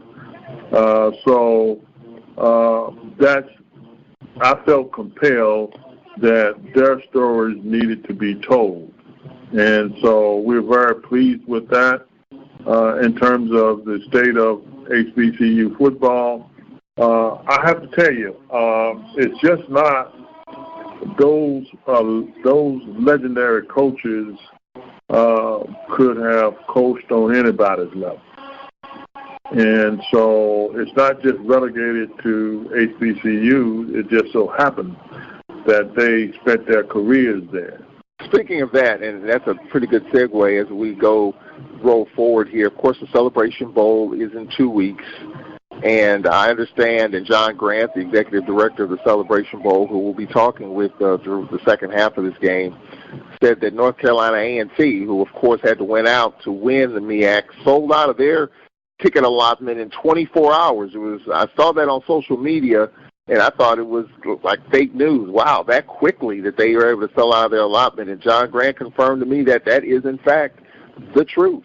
So that just says a lot about the interest in the Celebration Bowl. But, you know, early on, and maybe you can clarify this for me, I know SWAC fans were really excited about the Celebration Bowl because, quite frankly, a lot of our fans throughout our conference are not really interested in the FCS playoffs. On the other hand, it seems like your conference is a little bit more into the FCS playoffs and would like to have the best of both worlds. Our current commissioner, Dr. Charles McClellan, would like the same thing. So just give us your thoughts. Here it is, you know, year 5 of the Celebration Bowl. A&T's in it again. Of course, we've been in it twice. Grambling's been in it. So just give us your thoughts on the whole Celebration Bowl perspective from the MEAC side of the fence. First, I'd just like to commend Commissioner McClellan for coming on board, and he's really made some innovative kinds of things happen in a little over a year now since he's been commissioner. So I think he's doing and will do a fantastic job. In terms of the MEAC, let me give you a little historical component here. Back in 2004, Robert Viles, who was the commissioner of the SWAC at the time, myself, and Pete Dursey of ESPN met, and we established the MEAC SWAC Challenge, as you know about. That's at the beginning of the year on Sunday in September. And after we talked about and agreed to establish the MEAC SWAC Challenge, I brought up the idea about a postseason bowl game. And Pete said that he would take that idea back to ESPN and see if it would work for them. And he came back, and obviously he said ESPN was interested. And so they put an offer on the table. And the SWAC obviously was all in on it because they did not participate as an AQ for the FCS playoffs. But we did. So I took it back to my membership, and my membership was not ready to relinquish our AQ. So that was put on hold, and that's when I had to implement strategies over a decade to convince my membership that it was worthwhile in participating in a postseason bowl game. So we finally agreed to participate, and I think that everyone has been pleased with the results of it. And I guess you can get the best of both worlds if you can get a team in the FCS playoffs and the Celebration Bowl. Yes, and you're correct, and we've done that. The year that North Carolina Central won the MEAC championship and participated in the Celebration Bowl, we had North Carolina A&T State University participate as an at-large participant in the FCS playoffs. So if you will, and we're talking with Dr. Dennis Thomas, the commissioner of the MEAC conference, my first opportunity to talk to Dr. Thomas, of course, the brother of former Alcorn head football coach Johnny Thomas. I know our folks on this side, SWAC fans, a lot of them that I talk to just aren't in favor of the FCS playoffs. I found something on social media in terms of how much it costs to host a FCS playoff game, $40,000 or $50,000, whatever it is, and there's all kinds of stuff tossed in there with it. Your teams and your league have been a part of that, of the FCS playoffs. I know our commissioner, Dr. McClellan, wants to improve the profile of the league by having a team in Celebration and FCS playoffs. If you will, help sell us. And I know people have made up their minds, and folks probably not going to change their mind, but at least we need to do a better job in educating, from your side of it, the FCS playoffs, the advantages, in trying to help improve the profile of your overall conference, because we're a member of a conference and you want your conference to elevate. The importance of the FCS playoffs, despite the limited financial advantages that it would bring to a school or the conference. Yes, that's a very good question. I'm happy that you asked that question. We can have the best of both worlds here. And what I mean by that is that our champion goes to the Celebration Bowl, and if an institution has a strength of schedule and have been successful with their non-conference opponents in terms of winning those games, and they can be selected to participate as that large selection into the FCS.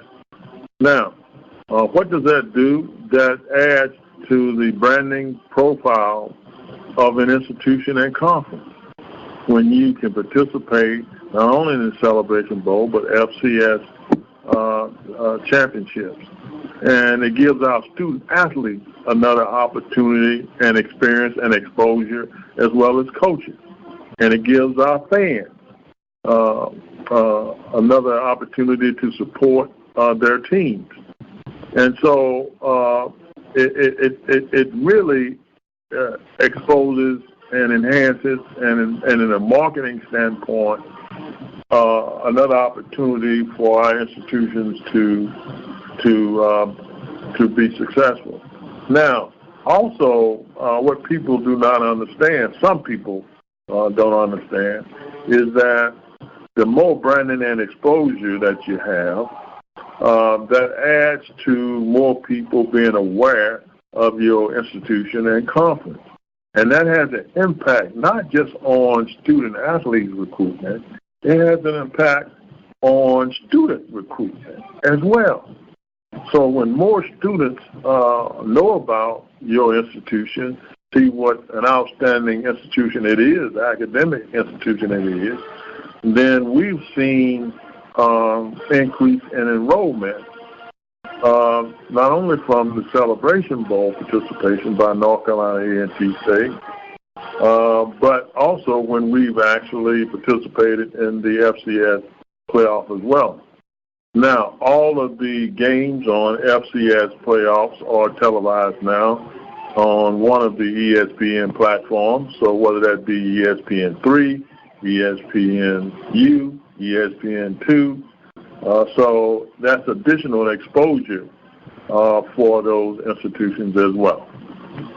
Now, is it my understanding, and I've been a part of 3 playoff games throughout my time in this league. I'm a Grambling grad, so I've been a part of this league, the SWAC, since 1986. I remember in '88, Grambling played in the playoffs, and at that time it was the 1AA playoffs against Stephen F. Austin.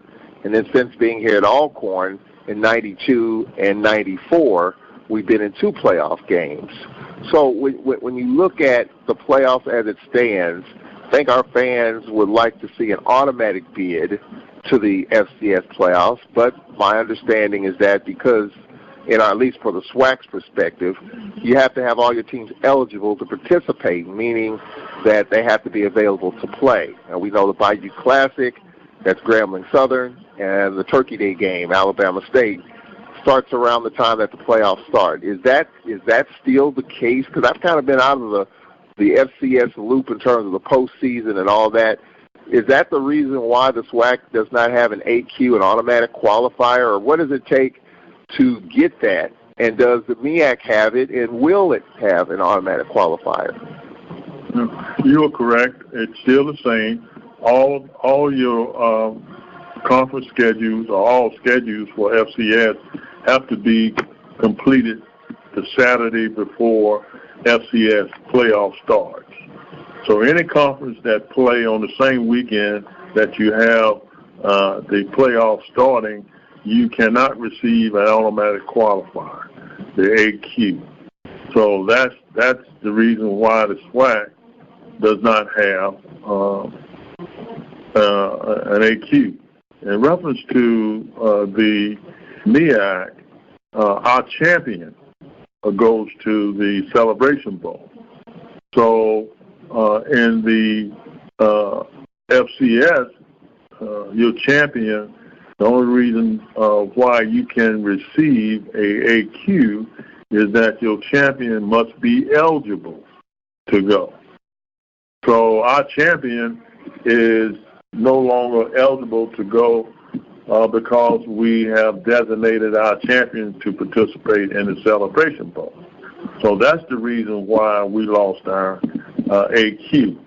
Now, but we did not lose our other teams being eligible to be selected as an at-large simply because we end our playing season the Saturday before the playoff starts. Of course, this is the second year of the SWAC championship game. Of course, it's played on campus for many years. It was in Birmingham and in Houston, and it's on campus. This is the second year of that concept, and our commissioner, Dr. McClellan, said he's open to moving it to a neutral location if the price is right, if the money is right, if the SWAC is demanded in whatever area. So we'll be following that as we go along. But your conference doesn't have a MEAC championship game.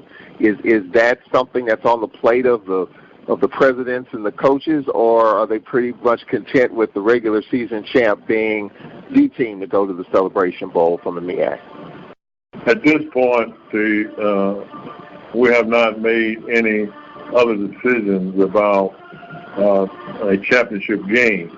That does not mean that a decision will not be made in the future. But at this juncture, our regular season champion will be the team that represents us in the Celebration Bowl.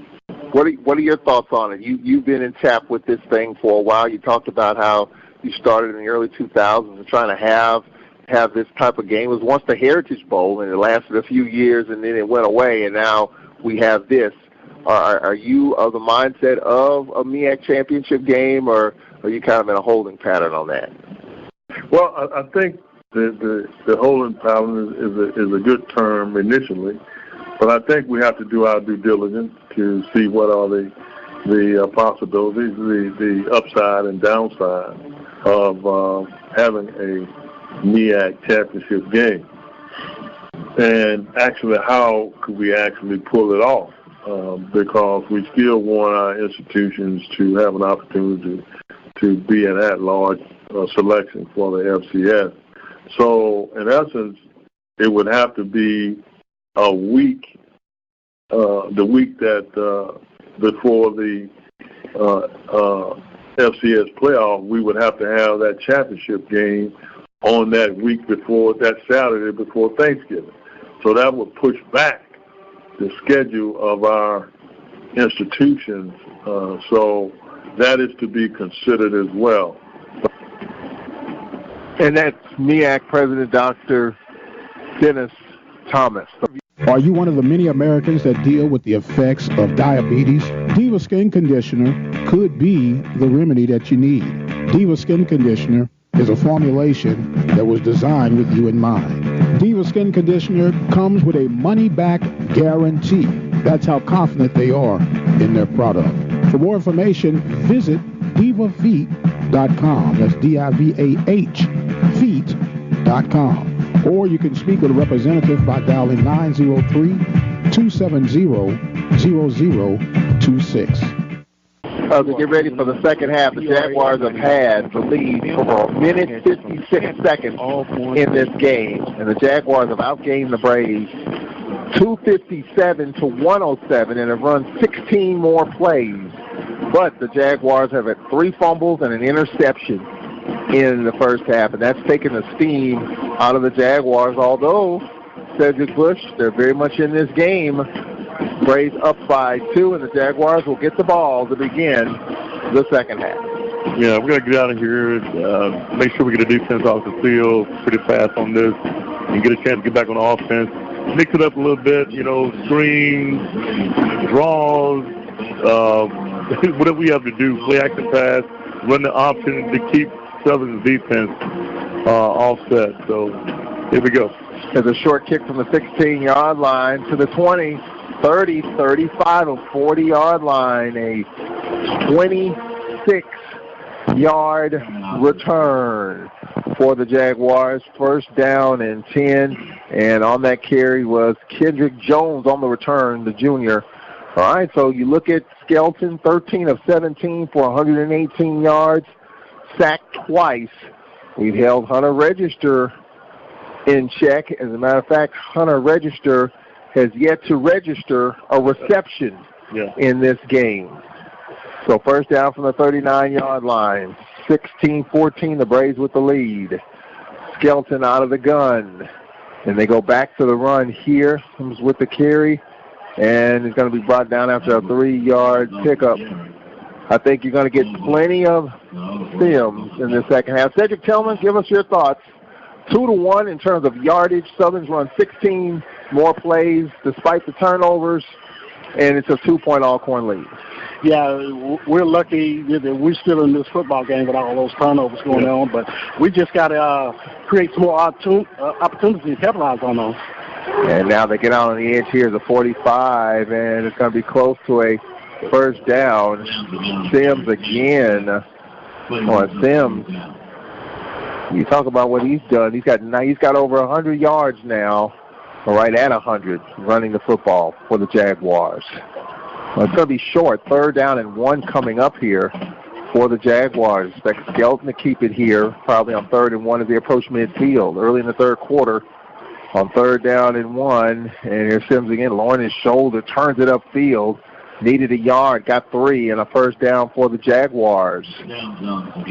So it's a heavy dose of Sims, and it's a first down for the Jaguars. Jared Sims had a solid game in the Bayou Classic last week, and Southern kind of slowing this thing down a little bit here as they have the football at midfield, left to right in the 3rd quarter. Braves with a 2-point lead, 16-14. And on the zone read here, on the end around of the 40, a gain of 14. So on the end around from right to left, Jamar Washington on the sweep. And a 13-yard gain, Cedric Bush, and a first down. And the Jaguars, look, there's no question. They've moved the ball up and down the field. They've been in their own way in this game. No doubt about it. I mean, that's the thing about it, just capitalizing at the end. That's the only thing they missed out on. Here is Skelton on the keeper, student body left. Skelton lowers his shoulder down the sideline. Let's check this marker on the far edge. It's our first penalty. The Braves look at the penalties, 7 in this game, and let's check this marker. The Jaguars might be pushed back here. Might be a hold on the edge. Yep. A hold on the Jaguars. And for Southern, that is their 5th penalty of the game. Jaguars only had 3 penalties for 15 yards last week.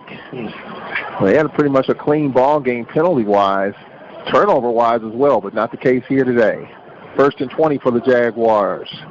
Skelton back to pass. Look, little check down a flare. It's incomplete. Well, that one sailed over the head of Sims. Well, in an offense like this, and this is for any team, when you're behind the chains, and the Jaguars are here, 2nd and 20, it is tough. And we've seen this in our offense when we're behind the chains. Like Fred McNair says, and every coach will say this, there's no 2nd and 20 play call here. You just got to, get what you can and set yourself up for 3rd and manageable. That's right. So 2nd and 20 here for the Jaguars at the Braves 48, 16-14. The Braves with the lead. Empty backfield for Skelton. He'll keep it. Trying to dance. Skelton, down he goes. He loses 3 more. All right, so Cedric Tillman, 3rd down and 25 for the Jaguars. Yeah, that was a great play that time. We had the nickel defense on, and that was a great play by the linebacker that time, Charles. So let's just keep it in front of us here. Southern right at midfield. 3 minutes into the 3rd quarter, 16-14 Alcorn. 3rd and 25 for the Jaguars. Skelton back to pass. Look, pump fake, dances. Look, we'll check down underneath. Caught to the 45 down to the 41. There was nothing there deep. They just went with the intermediate route to Ben. Going to bring up 4th down, and the Jaguars took themselves out of that drive with a couple of penalties. So now Barajas, this is just his 2nd punt of the game. McCullough with 4 punts in the first half.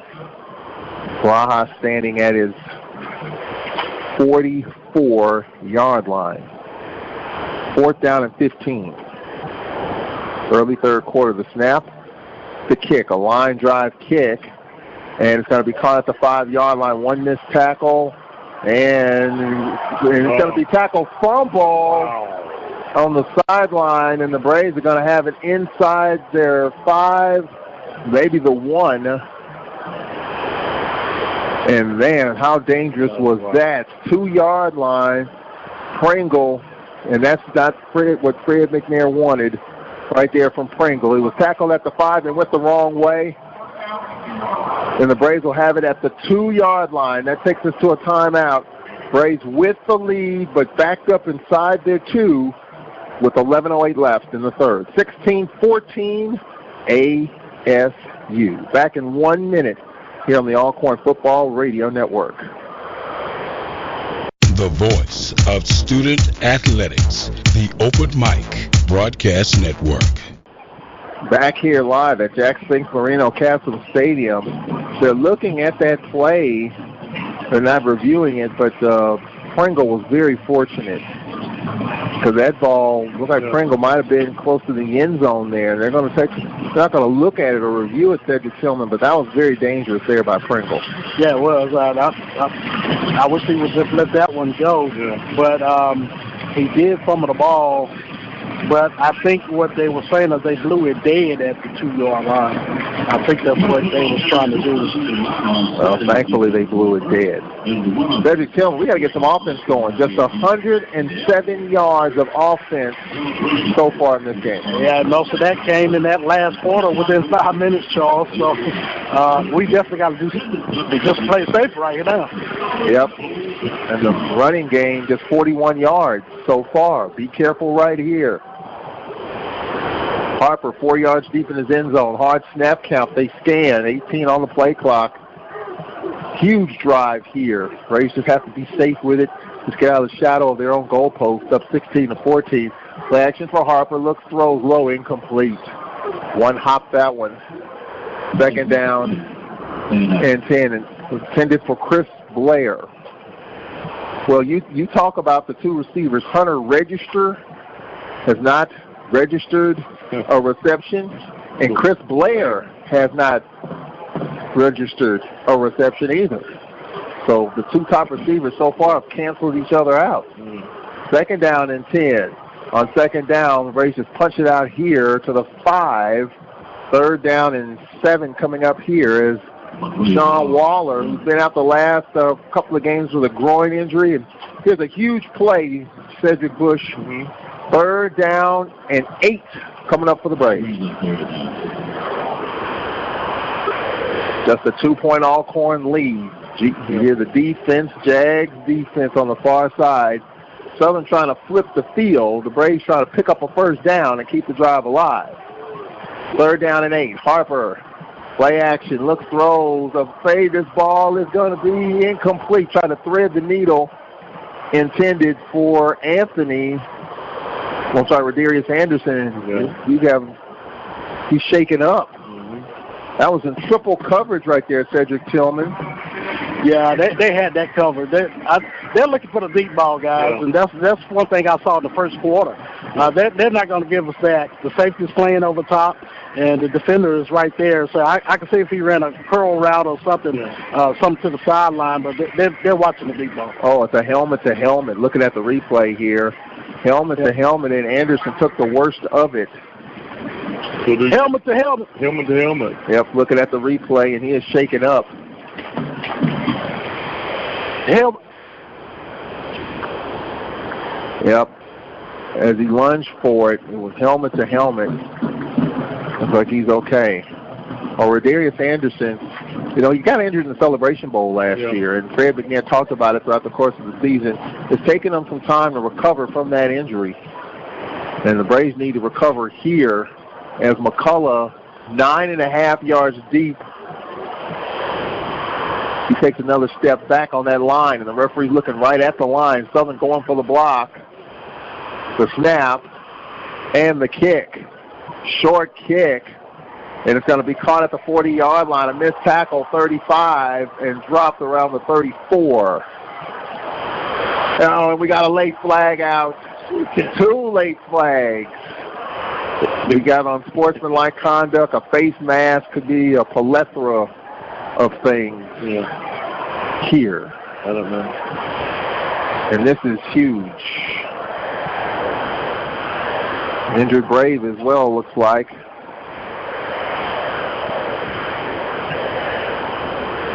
As well. So they'll unpack this. Like Mackenzie Black 31 shaken up. And marker at the 35. At the tail end, could be a face mask. There was one flag and then two more thrown out at the end here, Cedric Tillman, so they're going to have to unpack this. Yeah, I couldn't tell from where I was standing. I did see a rumble going on the other side over here, and then next thing you know, I saw another one in the middle of the field. So I wasn't sure what happened, but the Southern fans cheered, so seems like one of them is against the Braves. Unsportsmanlike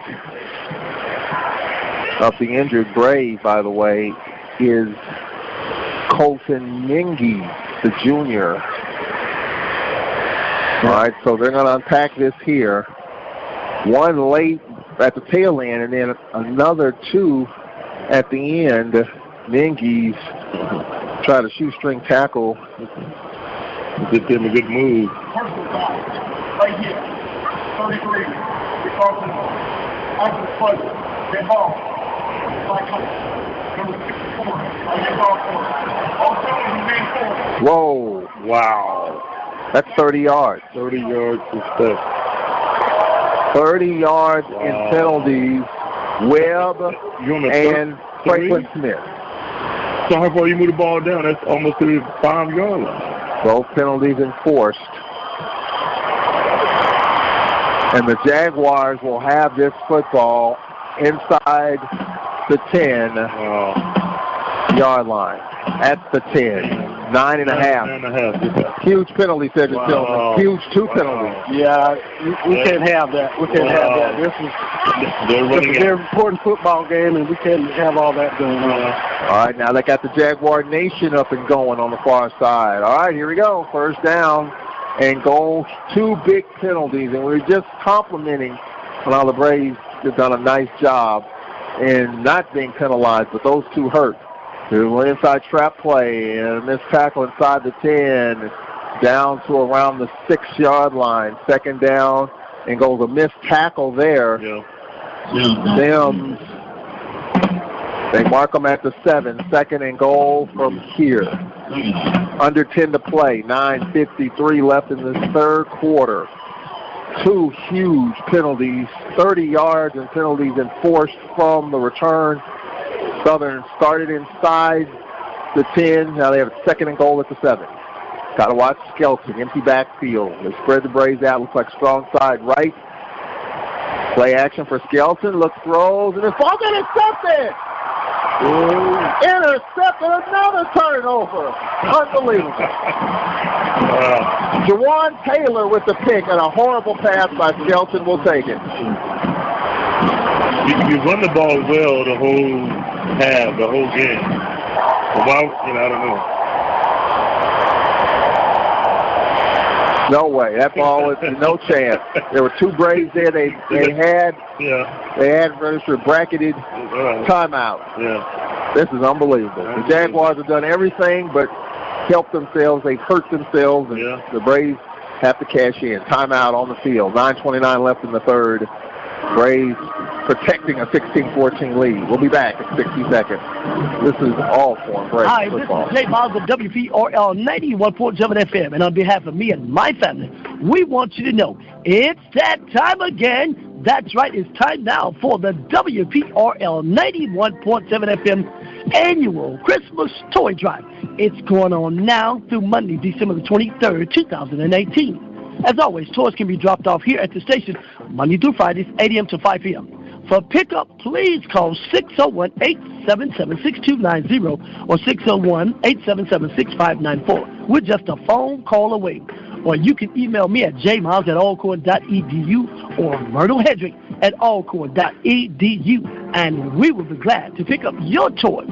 So on behalf of me, Charles, Jamario, and Myrtle, we want to take this time to thank you in advance for what you've done in the past and what you're going to do for this year's toy drive. As always, help WPRL 91.7 FM make this year's toy drive greater than ever. Be blessed. From Stadium, the second interception by Skelton. 5 turnovers. 6 times the Jaguars have been in Braves territory. 5 turnovers, 2 interceptions, 3 fumbles. Somebody was asking me out in the hall, how in the heck are we leading this game? Cedric Tillman, we'll start with you on the field. How in the heck are we leading and winning this game so far with, despite the fact the Jaguars, 300 yards of offense, they got a couple of penalties that set them inside the 10 right there. Well, the one thing about this second half is I think the team that commits the less penalties is going to win turnovers is going to win the football game, Charles. But we definitely got to get the ball rolling here. But you're right. With all this going on, all these turnovers, man, we could easily be down, and some could be easily down. 7 turnovers in this game. With Felix Harper taking off, looks throw, a nice one-handed catch by Duffy to the 30-yard line. Nico Duffy, and it's going to be a first down. So first down at the 30. Well, the Braves have had success in this NASCAR set, going fast. Yeah, that's it. Well, not here, though. Yeah. All right, so Harper stepping up and on the throw picks up the first down. And here's another pass, and this ball. This is picked off. And this is returned from the 40. This tackle, 30, flag down, 2 flags down, 3 flags down, inside the 20, inside the 10. This is probably coming back. But a turnover, the third for the Braves. 8 turnovers in this game. Harper tried to thread the needle right there.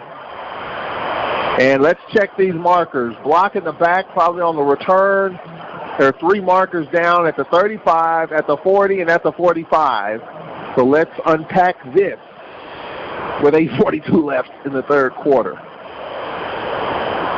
Maybe they all saw the same thing. The thread is out the needle. You got to do something they're planning for that. They're sitting and waiting on that. They're right there waiting on that. All right, let's get the call. Personal foul. Onside block. Number 1 is covered. Building force, 15 yards from the front foul. Automatic. So a blindside block on Lumpkin. Well, the turnover stands.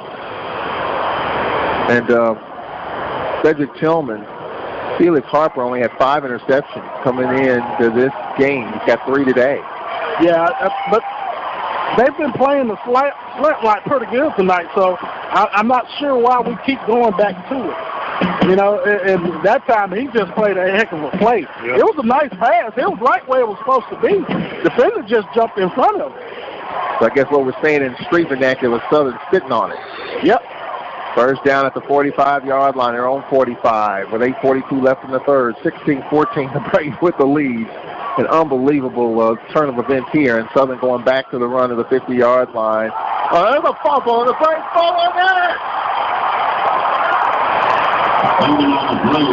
The 6th turnover for the Jaguars. Oh, they say the runner's down. They're going to have to look at this. They're going to have to look at it, I'm sure. They say the runner was down. So let's hold up. Southern ready to snap it. Is Fred McNair calling for a challenge. He's pointing. Line judge isn't doing much. Referee getting in position. He wants a timeout. So maybe they can look at it here. Maybe Fred McNair's calling for a review. Will he get one is the question. Let's see if they pull up the replay on that. The Braves take a timeout, maybe for, if anything else, for this to be looked at. All right, here we go.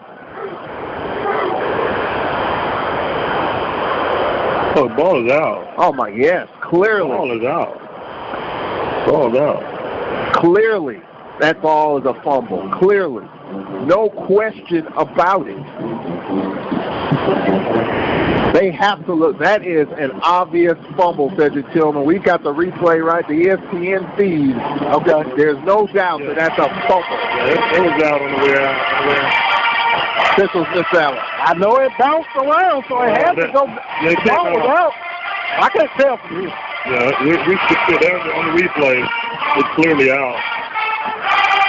Well, Fred McNair's got good eyesight. He can see the video board from here, and he's pointing and said, you got to look at it. If they don't look at it, oh, and Fred McNair's not happy. He said, come on, you got to look at it.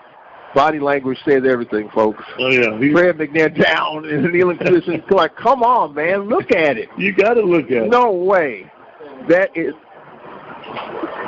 Well, maybe he'll go back and tell the other three. I don't know. This has to be looked at. You have to look at it.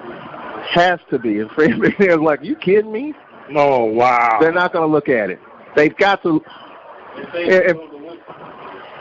So the whistle was blown before the fumble came out. Is that what we understand? Inadvertent whistle?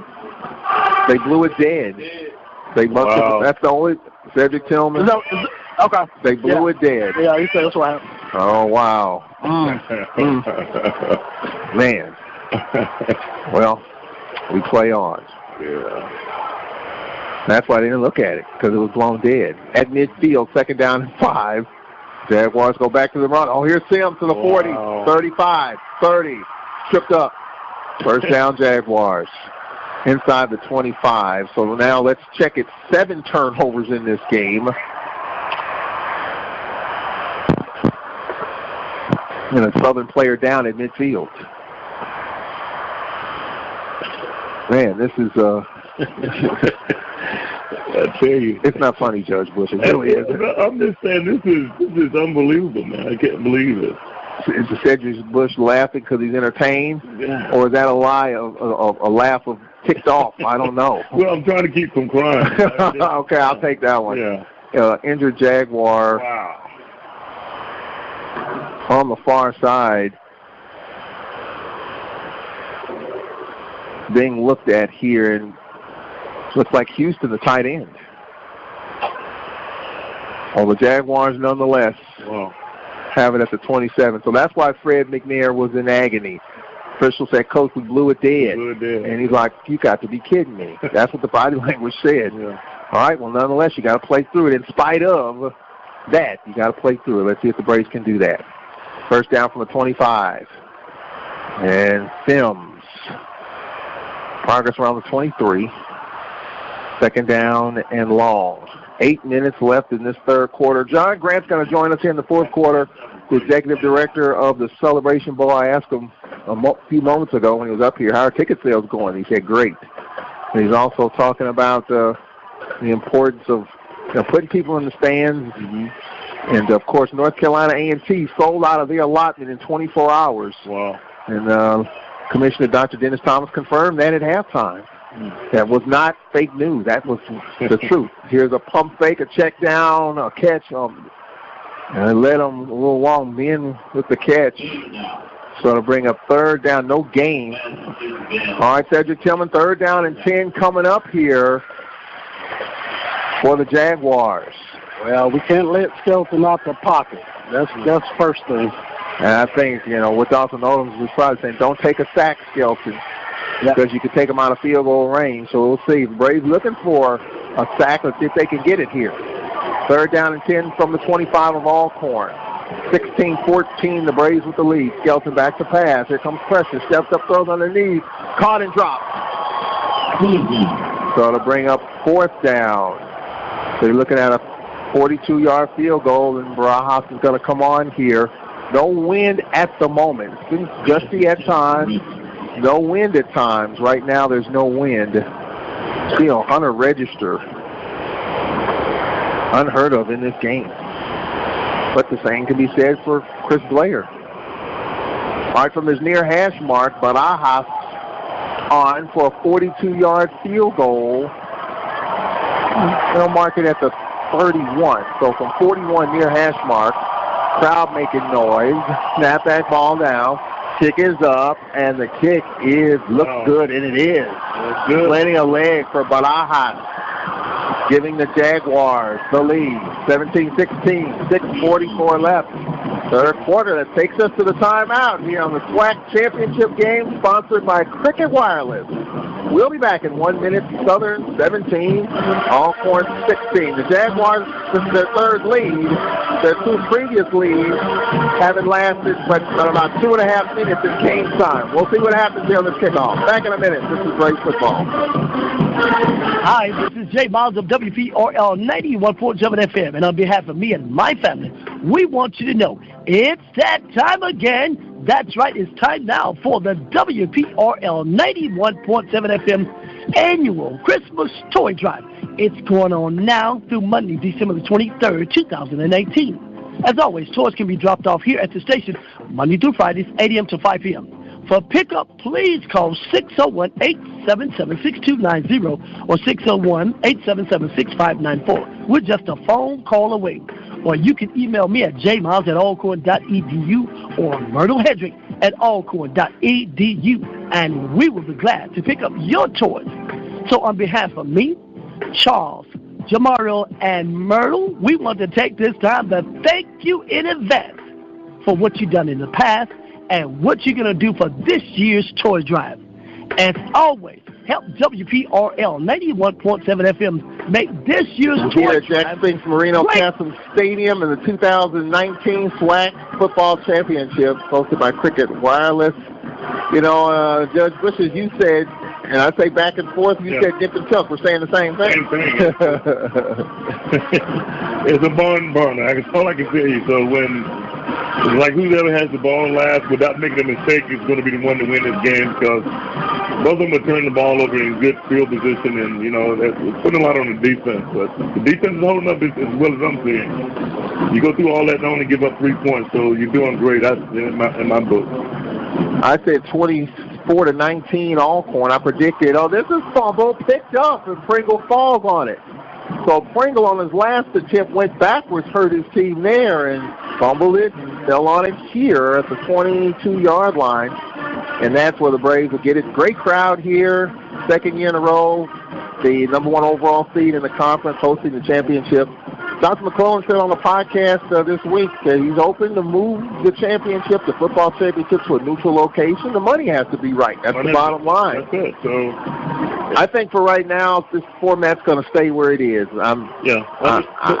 It gives each university, each school the opportunity to fight for something. So the Braves go back to the run here. Ooh, and Duffy tripped up.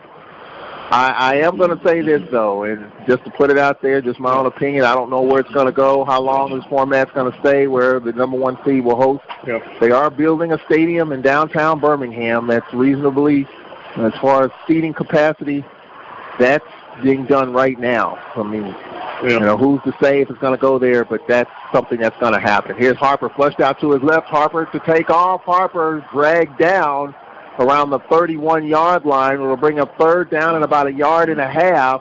That's the first time, Cedric Tillman, we've seen Felix Harper really get outside the pocket. Yeah, that was a great job that time, because I think everybody dropped off in coverage, and he almost picked it up, you know, so that's what we do here. Well, can we pick up this 3rd and 1 is the question.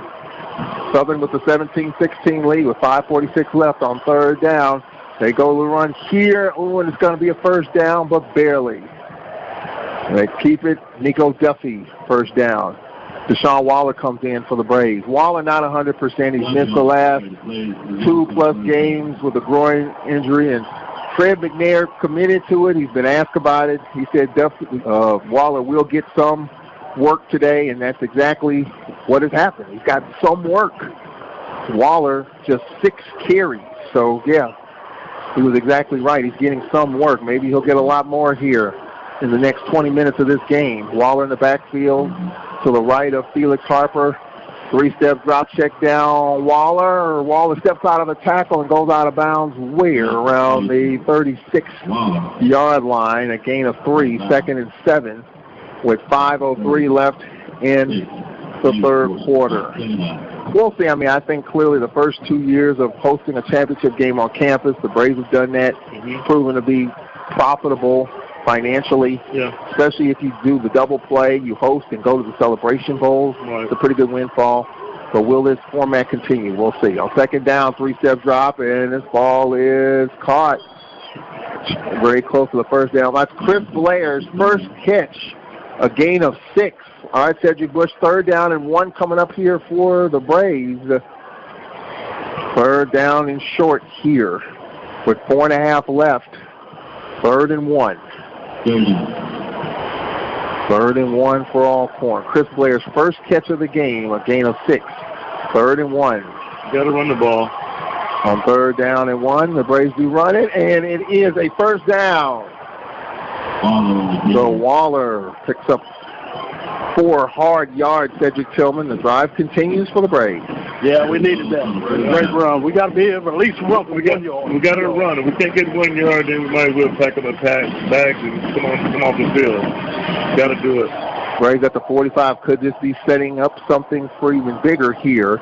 Harper back to pass. They have the check down open. This pass down the field. This ball caught. Pringle to the 30, 25, inside the 20, down to the 19. I'm just getting ready to say they mark him at the 18. Could this set up for something bigger? And it did for Pringle.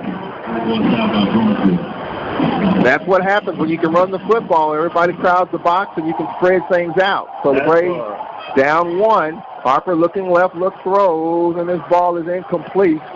It was too far, intended for Blair. He pump faked, waiting for him to come back to him, and he threw it too far, 2nd and 10. Felix Harper, the biggest game of his life, that's for sure. Every game the rest of this way. This one, if we win this celebration, the biggest game of his life. 2nd down. Felix Harper, Offensive Player of the Year. I think he won that a few weeks back when we beat Alabama A&M here, beating out Akil Glass for that. A lot of talk on social media about that call. Here's a reverse. Nope. And here is Pringle. He's going to lose yards. Pringle outside of the 20 to the 22. And more. Tough call there. 3rd and 13, Cedric Tillman. Got some work to do. No, 3rd and 14, Cedric Tillman. Again, we got some work to do here. Yeah, we definitely do. We got to pick it up here. I don't think that was there. They covered that well. Yeah. I think what they were doing was Pringle was wide open on that play, guys. They're sitting on that slant route. Yeah. That's why that outside, the deep outside was wide open. All right, 3rd and 14. Harper. Here's Nico Duffy. Duffy inside the 20. Duffy down to the 17. I think they're just trying to get in field goal range. So now you're looking at a 33-yard field goal coming up here for McCullough. The senior got his diploma yesterday. And he got his diploma yesterday trying to get us the lead here with 2:17 left in the 3rd quarter. 17-16 Southern for the moment. McCullough trying to put the Braves back on top. Greg Blue, the holder, from this near hash mark. From 34. Snap back ball now. Kick is up, and the kick is no good. He missed it wide right. He missed it. Jaguars with the ball in the lead with 1:56 left. McCullough talking to Blue. I don't know if it was put down properly. All right, snap is down, kick is up, and oh no, not even close. It's hard for us to see as we look at the replay from the opposite side. It was left all the way. Yeah. Unless he's asking Blue to console him or something, that was nothing to do with the holder. All right, so now, with 1:56 left, the Jaguars have the ball at the 20-yard line. Can the Braves D get off the field here? Well, 1st down for Skelton. Sims, who corkscrew drop for a yard gain. 2nd down and 9. For special teams, Morrison with an 89-yard kickoff return. And McCullough just missed one right there, Cedric Tillman, from 34, wide left.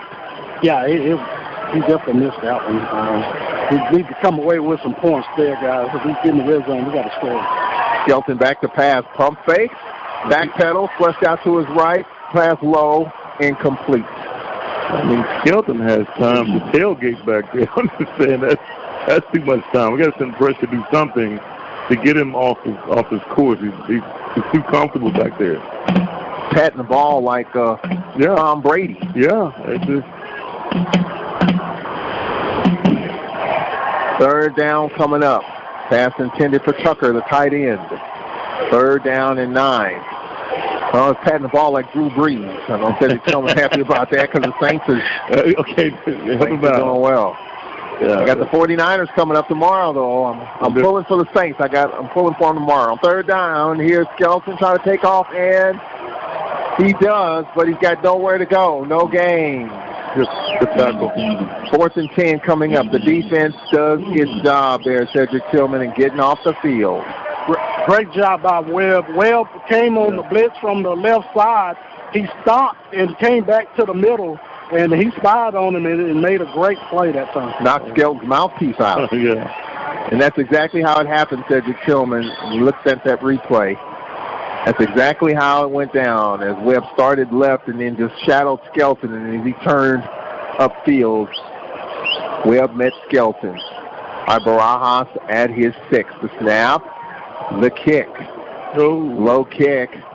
Pringle over the shoulder catch at the 40, trying to make a man miss, and he is just thrown down at the 35-yard line. Make it the 36. Pringle's kind of having a tough day. Bobble one, went backwards on one, and not much to go on that one. All right, but the defense got off the field with 25 seconds left in the third. That was awesome. All right, so offensively here, Cedric Tillman, we are 60 yards from pay dirt. We've been able to move the ball a little bit and spread Southern out and get some things done on that last drive, just didn't convert on the field goal. Yeah, it's all about adjustments right now, guys. You know, we got to adjust to what Southern is doing on defense here. Let's see if we can at least try to get some the running game going as well. Yeah. Final play of this third quarter, and here's the stretch play. And Duffy turns it upfield, and Duffy short of midfield, a pretty good gain of 7, close to 8. And that'll take us to the end of the third quarter. 10 seconds left. I'll have to run another play here in this SWAC championship matchup. The winner to take on Sam Washington's A&T Ball Club. The Aggies had to win out down the stretch to get in, and they did just that. Fourth quarter coming up. Buckle up. Fourth quarter coming your way in 1 minute. After 3, Southern 17, Alcorn 16. In the 2009 SWAC championship game sponsored by Cricket Wireless. We'll be back in 60 seconds on the Alcorn Football Radio Network. Hi, this is Jay Miles of WPRL 91.7 FM, and on behalf of me and my family, we want you to know it's that time again. That's right, it's time now for the WPRL 91.7 FM annual Christmas Toy Drive. It's going on now through Monday, December the 23rd, 2018. As always, toys can be dropped off here at the station Monday through Fridays, 8 a.m. to 5 p.m. For pickup, please call 601-877-6290 or 601-877-6594. We're just a phone call away. Or you can email me at jmiles@alcorn.edu or Myrtle Hedrick at alcorn.edu, and we will be glad to pick up your toys. So on behalf of me, Charles, Jamario, and Myrtle, we want to take this time to thank you in advance for what you've done in the past and what you're going to do for this year's toy drive. As always, help WPRL 91.7 FM make this year's toy drive greater than ever. Be blessed. We get ready for quarter number 4. This has turned out to be a classic championship game. Low scoring. That is low scoring. Who does it favor? I thought Grambling would win a low scoring game, and it was last week in the Bayou Classic. They were up 21-3 with 8.5 left in the second quarter, and the Jaguars made a game of it and won it on a blocked field goal at the end. A low-scoring SWAC championship game, Cedric Bush. Did you expect that? Yeah, but this is not where we like to be. We like to be out front at least 14 points and allow your defense to play the way they're playing. But, you know, if we put the ball on the edges with screens and, you know, option and all that kind of stuff to make them uncomfortable on defense, I think we'll be much better in this quarter. Well, this is one of the closer games that we've had, Cedric Tillman, but we've been here before. Cedric, A&M, Prairie View.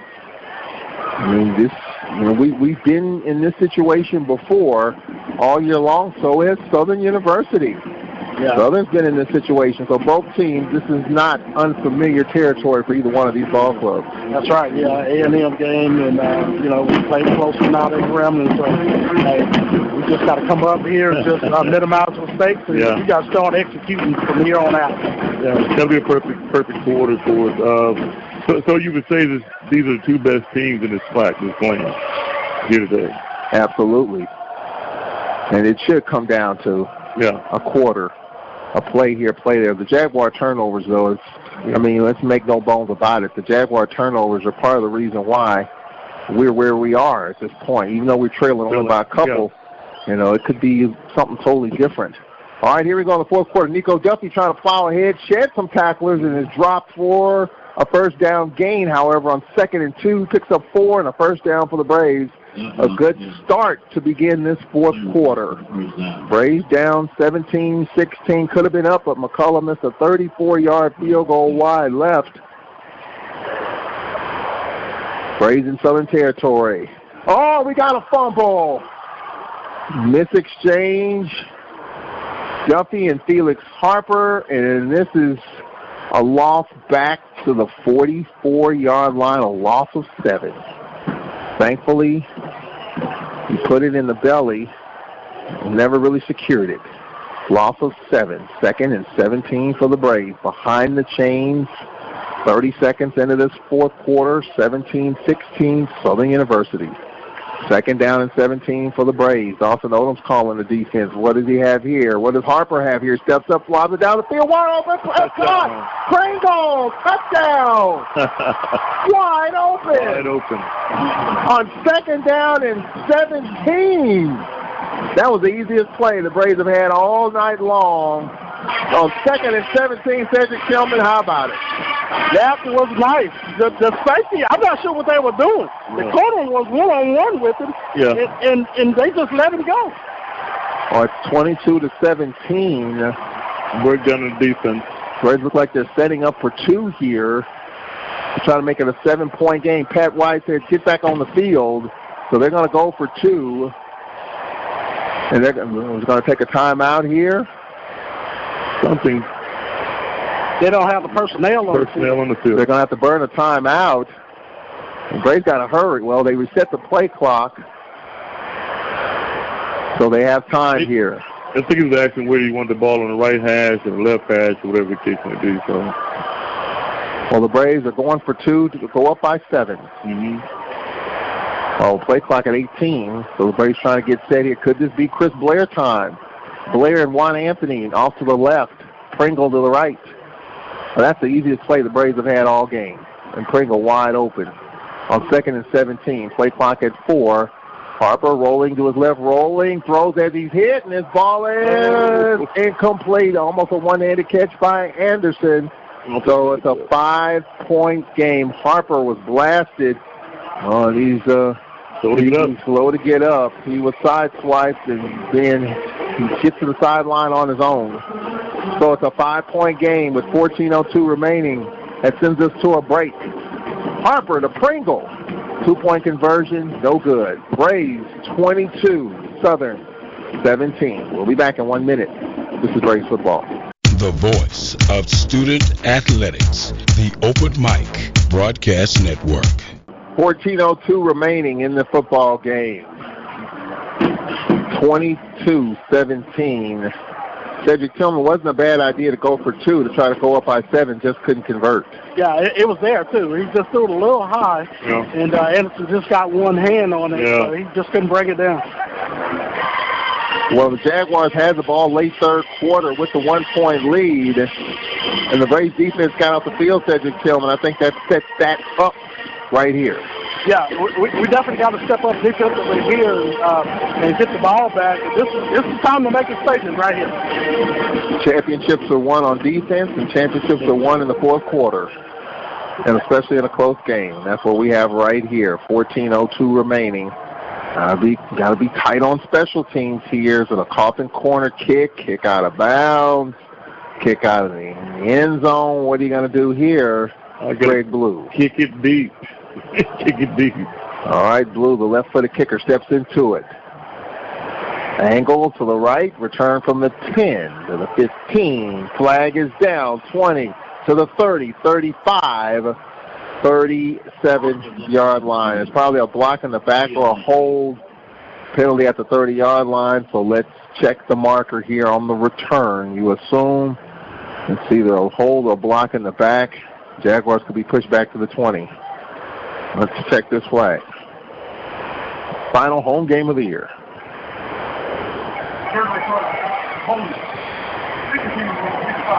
Yep.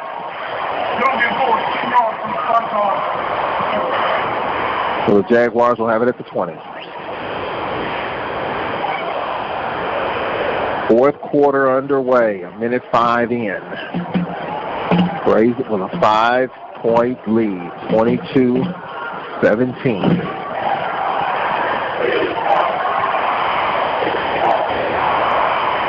All right, here we go. 1st and 10 for the Jags from your right to left in this fourth quarter. Skelton out of the gun. They run the football here. Gain of a couple. 2nd down and 8. Sims. Well, I tell you what, you look at Solomon Muhammad in the game that he's had, a fumble recovery on a pitch. He stepped right into the lane and intercepted the pitch and almost scored on that one. Wow. So he's had a solid game. 2nd down and 8 with 13.5 left in the fourth quarter. 22-17 Alcorn. Skelton looks so square out, and this is caught. And it's going to be a 1st down. 1st down, Jaguars. I tell you what, it has been a quiet game for Hunter Register so far. We want to keep it that way, and it's Green, wide receiver, with the catch. I mean, he has not even attempted to throw or target Register at all tonight. And we have an injured Brave, and that is Bruce, who's down at the 30-yard line on the far side of the field in front of Southern's bench. John Grant, the executive director of the Celebration Bowl, is here during this timeout. I know he has to head down on the field, so we want to get a couple of, as they say on the Three Stooges, a couple of syllables from him. I'm a big Three Stooges fan, by the way, and I was checking on Bruce, and he's okay as Fred McMahon's there with him. Well, John Grant, this is some ball game, isn't it? It is, man. Yeah, this is what championship football is about. Not a lot of mistakes in the game, though, turnovers. But, the guys are playing hard. You can see that, and the coaching staffs are very intense on both sides. Oh, yeah. A lot of turnovers, penalties, and it's kind of been back and forth. The Celebration Bowl, we know one participant, A&T, they had to win out. A lot of people thought they wouldn't get it done. They did, and you were there to invite them, obviously, by what they did. And just talk about our ticket sales going for the game. We're running about 30% ahead of where we were last year, which is really very good. We're excited about there's a lot of energy and excitement around this year's game, celebrating 5 years. So, there's still some tickets available, and fans should start to get them now. Skelton will keep it. Skelton doesn't quite get to the 35. He gets to the 34, gain of 2. 2nd down and 8. Are the events prior to, I know there are a couple of banquets at the aquarium in the Hall of Fame. Is that's still intact? Those are still intact. We also, this year, we've, in collaboration with the SWAC conference, they have moved their Hall of Fame event, the SWAC Hall of Fame event, on Friday night at the Omni Hotel as a part of the weekend. 2nd down and 8, the Braves with a 22-17 lead with 12:42 remaining. Skelton looking left all the way. Here's a pass high, incomplete. I mean, he stared down his receiver and just waited too long. So 3rd down and 8 coming up. It was confirmed North Carolina A&T folks bought their tickets in 24 hours once it went on sale. That's true. I mean, it was amazing for all of us. Was it a shock? Less than 24 hours. Last year it took them about 3 days, but that tells you that there's a lot of energy around fans wanting to come to this year's game. 3rd down and 8 coming up here with 12:20 left in the fourth. Braves with a 5-point lead, 22-17. Skelton back to pass. Looks. Boy, standing tall in the pocket. His pass is caught. And it's going to be a 1st down at the 45. Well, with Skelton again, you just can't give him that much time. It's the first down. So the way it works, whoever wins this game, their block of tickets immediately go on sale. Is it tomorrow or right after this one? Well, it should go on sale immediately. We provided them to the conference. The conference, since they're all digital, they can transfer them over, and the schools are ready. I mean, I'm here prepared. I've got invitations. One, depending on who wins, one I'll be taking back. The other one will get theirs and an opportunity to punch their ticket to the Celebration Bowl. Let's talk about, and we talk about this every year with John Grant, the executive director of the Celebration Bowl. The Braves defense took a timeout, by the way. When you were up here at halftime, you talked about the importance, more so of selling tickets at the game, but then we continue to stress the importance of eyeballs watching the game. What's some of the things that the Disney folks are saying about the Celebration Bowl? What are they looking for this year? Well, everyone's very pleased with how the game has performed. It's been, very thrilling each year. Championship game. We're thrilled with where we are in terms of viewership. When you look at the 40 bowl games, we're number 18 out of 40 in total live audience. And that's really spectacular when you think about an FCS level bowl game. And we're the youngest of the 40 bowl games. We're only 4 years old. This year will be 5. So, everyone's very pleased. We're still working very hard, though, to help fans understand, that even if your school is not involved, you want to come and support your conference. Yes. This is a conference rivalry. And as it stands right now, the MEAC leading this 3-1. So we're hoping that, this year fans seem to be getting a little bit more excited, and we're really working very hard to make sure we spread the word, as you guys have done a great job in doing that. Well, I know I will, of course, if the Braves win, I'll be there, and if unfortunately we don't win this game, I'll still be there. You and I talked on the phone the other day. I will be there to support the SWAC if the Braves are not in it, and that's the whole key. That's the whole key. I mean, we want to make sure that we show a presence. Having a full stadium, as you guys have here today, is spectacular, and the energy around it, but a full stadium really looks great on television, and it really shows that we're all supportive of the event itself. John Grant, we appreciate it. Thank you so much for having me. We'll be talking more with John Grant, obviously. When we make it to Atlanta, we'll always get a block of time to talk with him, and we'll definitely do that. Got to finish this, though. 11:55 left in this fourth quarter. Braves defense took a timeout, and they go back to run here, and Sims with the carry, a gain of a couple. 2nd down and 8. 11:45 left. Cedric Tillman, how important is this game defensively by keeping Hunter Register out of the mix? Yeah, and I think that's why Cedric Tillman took that time out, because that 3rd down they just picked up, for the first down. That was very important, and he wants these guys to know their assignments, and we got to make a stop here, and we can try to put this game away here. All right, 2nd down and 8. Skelton back to pass. Looks, throws. One-on-one ball, and this ball's knocked away. Works with the coverage, and it'll bring up 3rd down. Try to get it down the field, and good job by the Braves' Dalen Burks on that one-on-one ball. He looked up. Nice job. Good technique as Ben, the intended target. Ben's good out of the backfield. All right, Cedric Bush, 3rd down and 8 coming up here. 3rd down and 8. I think Register is getting frustrated now. The ball hasn't been thrown in the whole game. You're the big guy. Some point in time, you got to try to get the ball somehow to him. On 3rd down and 8.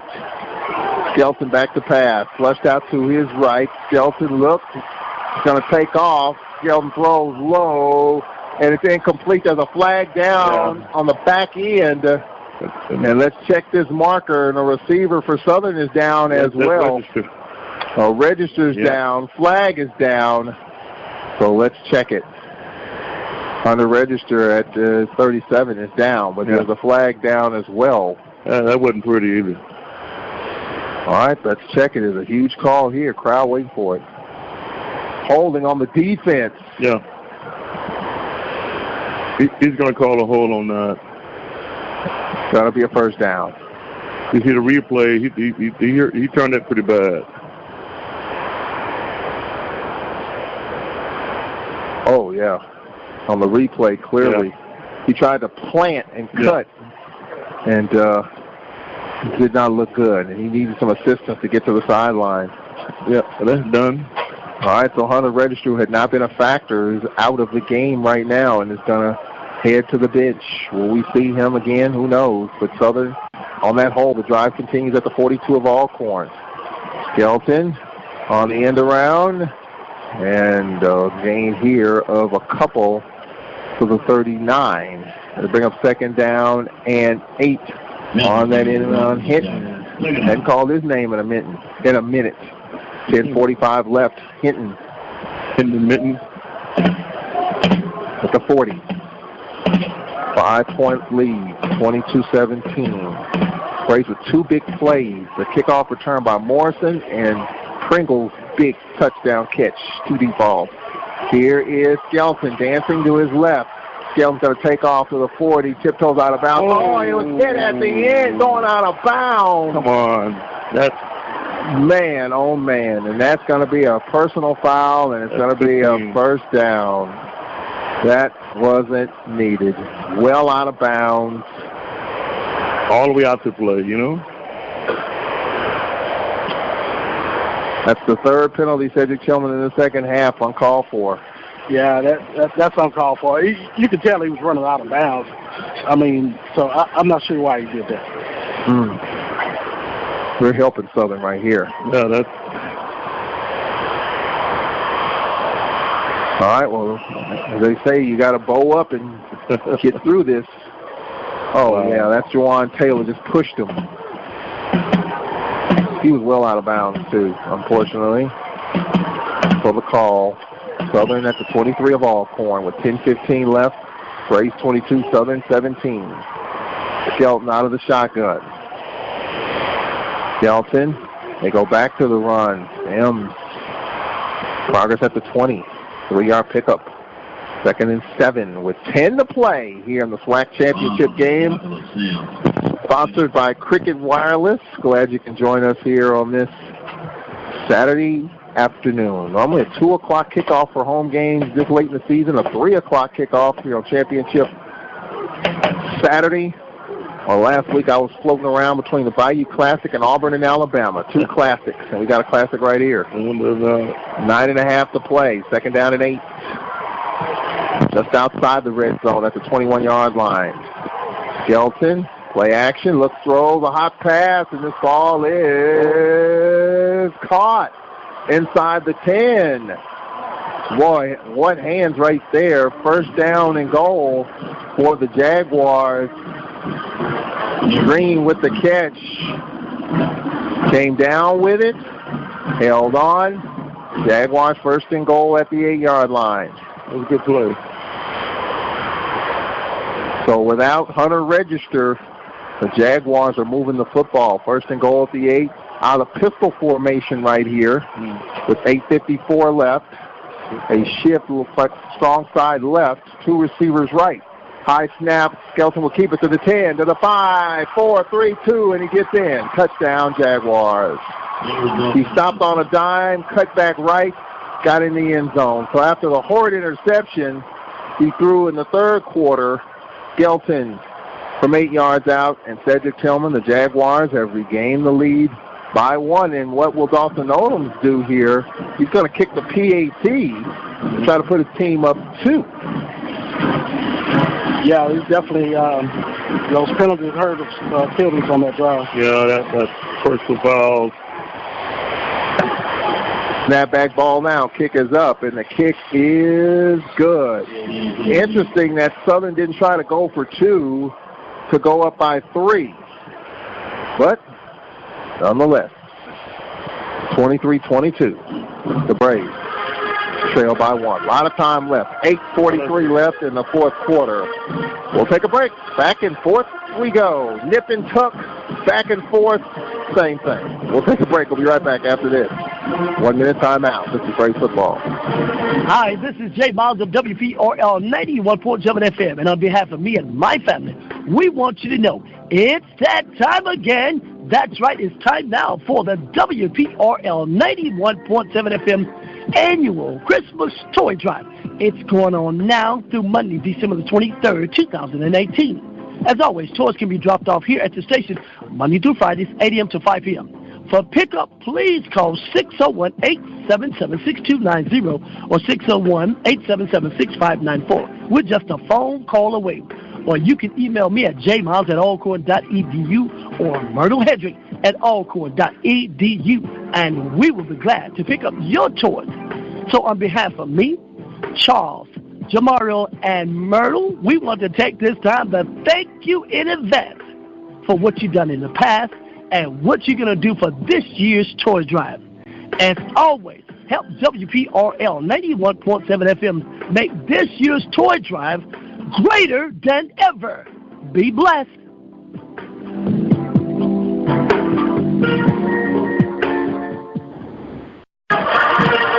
Back here live. If you're looking for a lot of HBCU stuff to talk about, buddies, Dr. Kenyatta Candiel and Charles Bishop inside the HBCU Sports Lab. They're up here in the booth. They're going to be in Atlanta. They're all over the place. Everywhere. And they dissect and they go inside the inside of the inside. So it's not dissecting. They're dissecting the inside and going inside of the inside. They're talking about HBC analytics, attendance. You know, a lot of. I mean, the one thing about all this, SWAC and MEAC, there's always something to talk about. Something to talk about. 8:43 remaining, and there's going to be a lot to talk about here when this is over with. So they're going to go inside the inside of the inside of this game, regardless of who wins. And right now the Jaguars are up by 2. Interesting, you know, they kicked the PAT. You know, the math tells you in this situation you go for 2 to try to go up 3. But Dawson Odom's kicked the PAT, so a field goal puts them behind. Interesting call there. Put a circle around that decision. I don't think he's worried about our field goal kicker. That's the biggest part, I guess. All right, here we go. We'll see how they kick this. Remember, Morrison had an 89-yard kickoff return. Okay. So the Braves got to get back to work offensively, where they've had some big plays in the second half. Here's the kick, coffin corner kick, and it's going to be returned from the 25. Pringle down the sideline, just goes out of bounds. Around the 30-31. Well, Cedric Tillman, were you surprised that Dawson Odom decided not to go for 2 right there? Not really, but I mean, if you go up, but well, it would help them to go up by 3, you know. So I'm not sure why he didn't do that here. You know, I guess he just wanted to take the point. Put the points on the board. We'll see. I mean, right now, a field goal gives the Braves the lead. The last field goal that was attempted, McCullough missed it.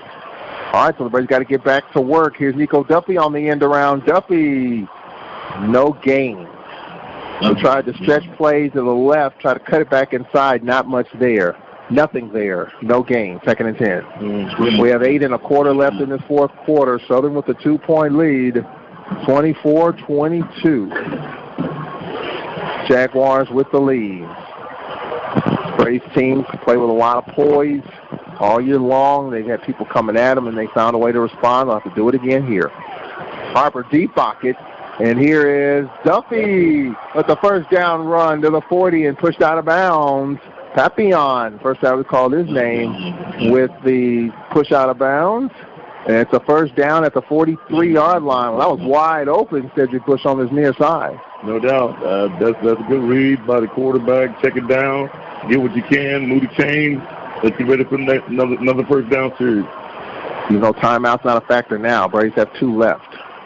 And here's Nico Duffy straight ahead. Duffy, almost broke it. An 8-yard gain at midfield. Could this Braves offensive line start to take over? Darius Davis and Milburn and company. Braves quickly on the NASCAR set. Southern University. On 2nd down, here's Duffy again, and it's a first down. First down at the 47-yard line. So Cedric Tillman, the Braves have had success in this NASCAR set going fast, and they're doing it right here. Yeah, no big plays, but we're picking up first downs. That's what we need right here. Well, if you can methodically move the ball down the field and chew up clock, that would be good. The Braves have it at the 47. Dawson Odoms is involved in the play calling on defense. So first down from the 47. Play action for Harper. Looks, throws, wide open again, and it's caught. Pringle again. Shaken up. He lunged for it, got it, and paid the price for it. Pringle inside the 20. They mark him right at the 20. He's wide open. For a fingertip catch. Lowered his head. And Pringle is okay as he comes off under his own power. That's the second blown gasket by the Jaguars. Both Cedric Tillman for Pringle. Yeah, I'm not sure what happened that time, but it was definitely a blown coverage. He was wide open going down the middle of the field. And a Jaguars injured as well. 6:54 left. Bryant, the tackle, walks off under his own power. Well, big plays were hard to come by in the first half. Really, the big play was the 89-yard kickoff return by Morrison. But in the second half, the Braves have been able to get some big plays. Pringle, a big touchdown reception, was wide open. He was open there, too. Catch that in stride. That's a touchdown. First down at the 20. They go back to the run here. Duffy with the carry, a pickup of a yard. Second down and 9. That's Waller on the carry. Yep, Deshaun Waller, just limited carries. Fred McNair kept his promise. He was asked for 3 weeks. Will Waller get some carries in this game? Talking about Jackson State. He said, nope, we'll sit out Jackson State. Will he get carries in this game? Yep, he'll see some work, and that's exactly what's happened. Some work. Second down and 9 from the 19 of Southern. Braves in field goal range. Harper looks, throws, and this ball is it caught? He caught it, then it dropped. Incomplete, intended for Anderson. On that far side, incomplete, intended for Rodarius Anderson. They tried to thread the needle. There were Jaguars all around. Looking at the replay, one-on-one. Oh, he had it. It's a touchdown. He had it and dropped it. It was right there in the old basket. As Emmanuel Barnes would say, he put it in the wrong spot. Right in the basket. Right in the back. All right, Cedric Tillman, third down and 9 coming up. Yeah, here we go. Let's see what we do here. Yeah, he's got one-on-one on Anderson over there. I think that's why they keep going to him. Yeah. And Fred McNair is going to take a timeout on offense? Yes. Pat White, Elliott Redden, and Fred McNair not happy. It was a mix-up on something.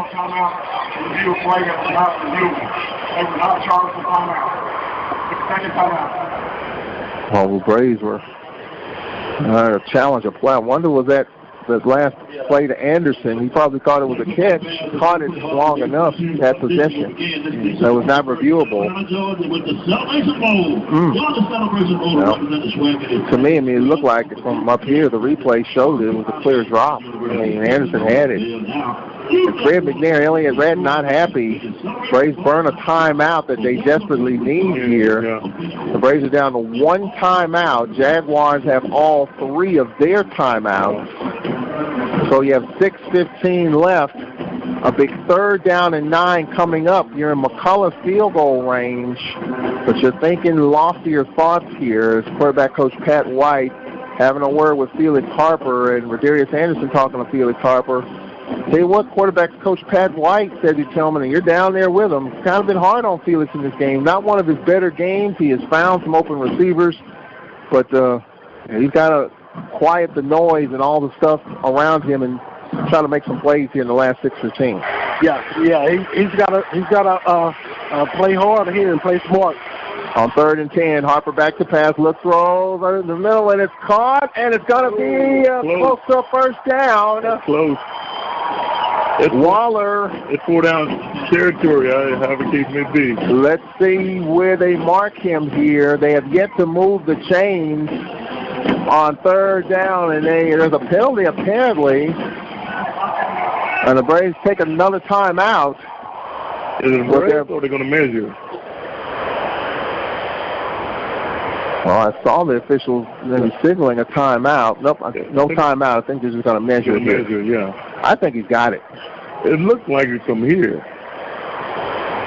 Well, they ran everybody deep and underneath. I think he's got this, but again, doesn't matter what I say. It's what matters is what the chains say. And the chains say what? I know. He's got the first down. I know. All right. All right, first and goal. Let's see what Coach McNair's going to dial up now. Well, you got all your options available, Cedric Tillman. You got Duffy, Waller, you got Felix Harper. Let's see what they come with here in the backfield. You got Deshaun Waller, who's banged up the last month in the backfield. All right, so they wind the clock, 6 to play. Braves can chew up some time here. Any seconds taken off the clock is less for Skelton to work with, but you got to be productive here. There's the stretch play. Waller to the 5, pushed out of bounds, maybe the 6. Tried to get to the 5, didn't get there. Got to the 6, second and goal from there. 5:48 left and counting in this fourth quarter. Second and goal. Well, the Jags defense, Dawson Odom's heavily involved on the defensive side of the ball. Yards are tough down here. Remember, Felix Harper had an ill-advised turnover that was deflected deep down here. So be careful here. Second and goal from the 6 with 5:27 left in the fourth. 24-22 Southern for the moment. On second down, Harper looks, pump fakes. Harper looks, just throws it, and it's caught! Oh, it's caught! It dropped. He dropped it, but Darius Anderson had it and dropped it. He was popped, and the ball came loose. But his feet came to put. He got his feet down. That's the biggest part. And Darius Anderson is shaking up. He pops up. Everybody got hurt on that play. Well, let's look at it. Well, Harper falling down just threw it right to Anderson. Leap, caught it. That's a touchdown. He was popped. but he caught the ball. He brings his feet down in control. That's it. It's like breaking a plane, you know? Cedric Tillman from up here. It looked like Anderson had possession. 1, 2, boom. I thought he had it. I couldn't tell. We were behind him, so I didn't know he had dropped the ball until everybody started screaming. So I thought it was a sure touchdown. Well, the Braves have one timeout. Third and goal. Again, you're in field goal range for McCullough. They're down 3. How about that decision by Dawson Odom to kick the PAT? Probably thought his defense was going to get it done from this point on. That's probably why he did it. I mean, just my guess. But a field goal will give the Braves the lead here. Third and goal. Might be a moot point if the Braves get the ball in the end zone here. Third down and goal. Waller to the right of Harper. McNair motion left, now back to right. Harper looks, throws, and this ball is incomplete. Try to squeeze it in on that backside, intended for Pringle. And fourth down and goal, and you've got to kick the field goal here. 23 yards coming up. McNair hadn't touched the ball today either. Either one of them. No, I don't know. All right, so McCullough will angle this, blew the holder. 23-yard attempt for McCullough. Missed his last field goal attempt of 34 yards. This from 23. Now, high snap, ball down, kick is up, and the kick is good. Oh, man, great job by Greg Blue getting that high snap down. High snap, Blue got it down, and McCullough slams it through. Timeout, 5:07 left. Braves 25, Southern 24. We'll take a break. We'll be right back in 1 minute here on the 2019 SWAC Championship game at Jack Spinks Marino Castle Stadium, sponsored by Cricket Wireless. Back in a minute. This is Braves Football. Hi, this is Jay Miles of WPRL 91.7 FM, and on behalf of me and my family, we want you to know it's that time again. That's right, it's time now for the WPRL 91.7 FM annual Christmas Toy Drive. It's going on now through Monday, December the 23rd, 2018. As always, toys can be dropped off here at the station Monday through Fridays, 8 a.m. to 5 p.m. For pickup, please call 601-877-6290 or 601-877-6594. We're just a phone call away. Or you can email me at jmiles@alcorn.edu or myrtlehendrick@alcorn.edu, and we will be glad to pick up your toys. So on behalf of me, Charles, Jamario, and Myrtle, we want to take this time to thank you in advance for what you've done in the past and what you're going to do for this year's toy drive. As always, help WPRL 91.7 FM make this year's toy drive greater on this than game ever. Here, Cedric Tillman, a high snap, and Blue got it down, and McCullough slammed it through. Yeah, I had to hold my breath on that one, Charles. I said it's beginning to look like the Saints game now. Oh, man. He went there? Yeah, I went there. He went there. Hey, the Saints fans know what I'm talking about. He went there, Cedric Bush? Well, listen, I can't say anything. I'm a Cowboy fan, so no. I'm not even in it. We got to turn your mic off right now when you talk about the Cowboys. We'll talk after the game. We don't need to talk after the game. That's a mute conversation on that one. After that horrible performance Thursday night, I'd be ashamed of the Cowboys. Hey, as soon as I rode on campus, I made sure I spoke to every Cowboy fan I saw. I mean, how about them Cowboys? It was horrible. Oh my goodness, terrible. But I can't speak because the Rams have a big one tomorrow. So I'm pulling for the Saints tomorrow. Yeah. But the Rams got a tough one against Seattle tomorrow night. Yeah, that's going to be a couple of good games, and this one is a great game. Yes, back to the Braves. Yeah, 25-24. Yes, sir. All right, here we go. Blue on the kick, Coffin corner right, and it's going to be returned from the 5. Got to get good coverage to the 10. They fake the reverse to the 15 to the 20, 25-30, all the way out to the 40-yard line. 41, a 36-yard kickoff return with 5 to play, and the Jaguars are in business. Braves in this game up 1. 4:59 left. Jaguars have all 3 of their timeouts. The Braves have 1 timeout remaining. A 36-yard kickoff return, so put a circle around that to give the Jaguars a good start to this drive.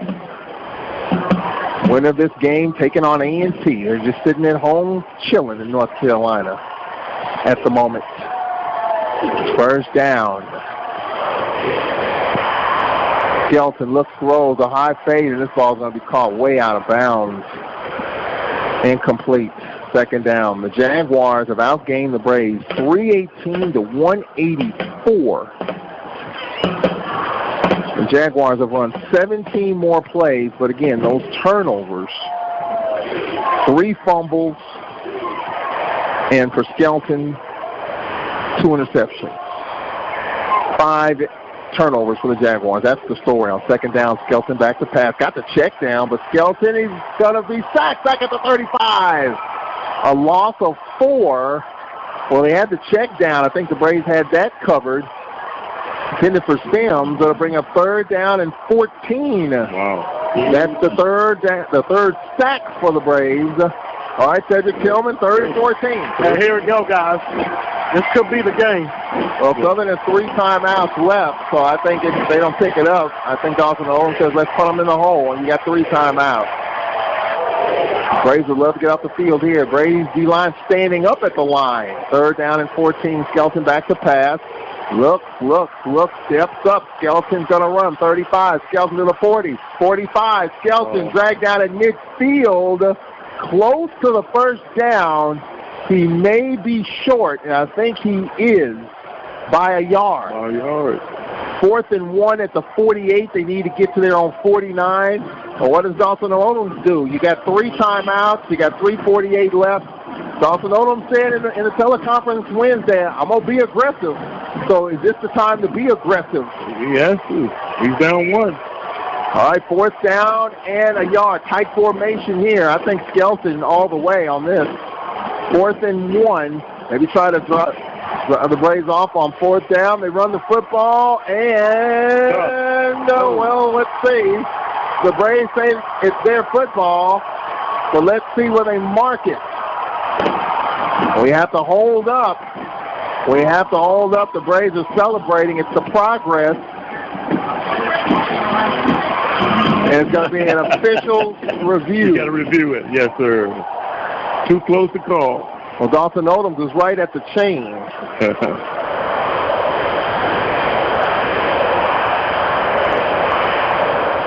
I think he's short. I'm hoping he's short. They stretch that thing out.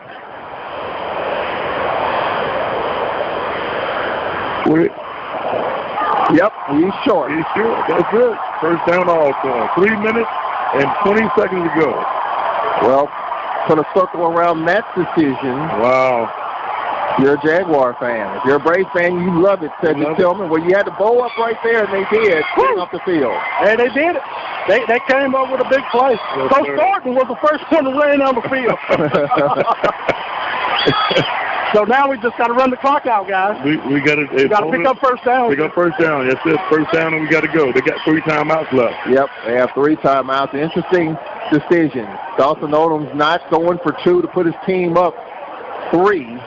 That's number 1. In this decision, I mean, you pin Alcorn back. You know, you figure you can get off the field. But Dawson Odom says he likes to be aggressive, and he just didn't pay off there. Here's Waller on the jet sweep. Waller to the 40, 35 to the 30. Waller inside the 30. Waller inside the 20. Waller inside the 16, and it's first down for the Braves. That's what a senior running back could give you in his last home game in collegiate football. So 3:09 left. The Braves are in the red zone with a 1-point lead. Huge play right there. Well, it puts the Braves in position to get points, at least a field goal. Yeah. Southern, 2:58 left, does not burn a timeout as of yet. Play clock at 10. He's going to have to do it in 2 minutes. He's stabbing it at 3 seconds. Braves with a 1-point lead with 2:47 left. And again, student body lights to the 20, the 15. Waller inside the 10. Waller first down at the 6. First and goal from the 6. You talk about being aggressive. Coach McNair comes back and says, listen, we're not running anything out. We're going to score this. 2:28 left. I don't understand what they got 3 timeouts. Why they're not calling timeout? Play clock at 17. By the time they snap it, it'll be at the 2-minute mark. And Dawson Odom's not burning a timeout here. Play clock at 8. All right, play clock at 3. Got to get it snapped. 2, 1, they do. Here is Waller. Waller, touchdown! No blood. Deshaun Waller getting it done. Banged up and all. Gives the Braves a 31-24 lead. Now an important PAT coming up here to give the Braves an 8-point lead, but Southern with all their timeouts and 1:57 left. It's one of those days. So this is an important PAT. Here's Cedric Tillman with Deshaun Waller. We got to talk to him. Banged up and all. Having himself a nice drive right there. And what a great time to put in the ball game, guys. He put an exclamation point on it on this drive. High snap, ball down, kick is up, and the kick is good. All right, so now it's going to come down to the Jaguars needing a touchdown and a 2-point conversion to tie the game with 1:57 left. Well, for Dawson Odom, it's going to be 2 decisions. That 4th down call right there. I mean, I think no timeout. You did take a timeout, but I think maybe that one. I think that one probably. I mean, you were even running the football, you just didn't get that yard. Yeah. And then when you kick the PAT to go up 3 instead of go for 2, I think that decision also something folks will be talking about, maybe. But there's still 1:57 left. And still left. 3 timeouts for the Jaguars. They said the jury is still out. Yeah, there's still a lot of time left. And this Jaguar team's been through it all. So this, for them, there's still a game. But the Jaguars need a touchdown and 2-point conversion to tie it up. 32-24, the Braves with the lead. A minute 57 away from a date with A&T. Here's the kick. And is it going to go out of bounds? Yes, it does. And Jaguars will get it at the 35.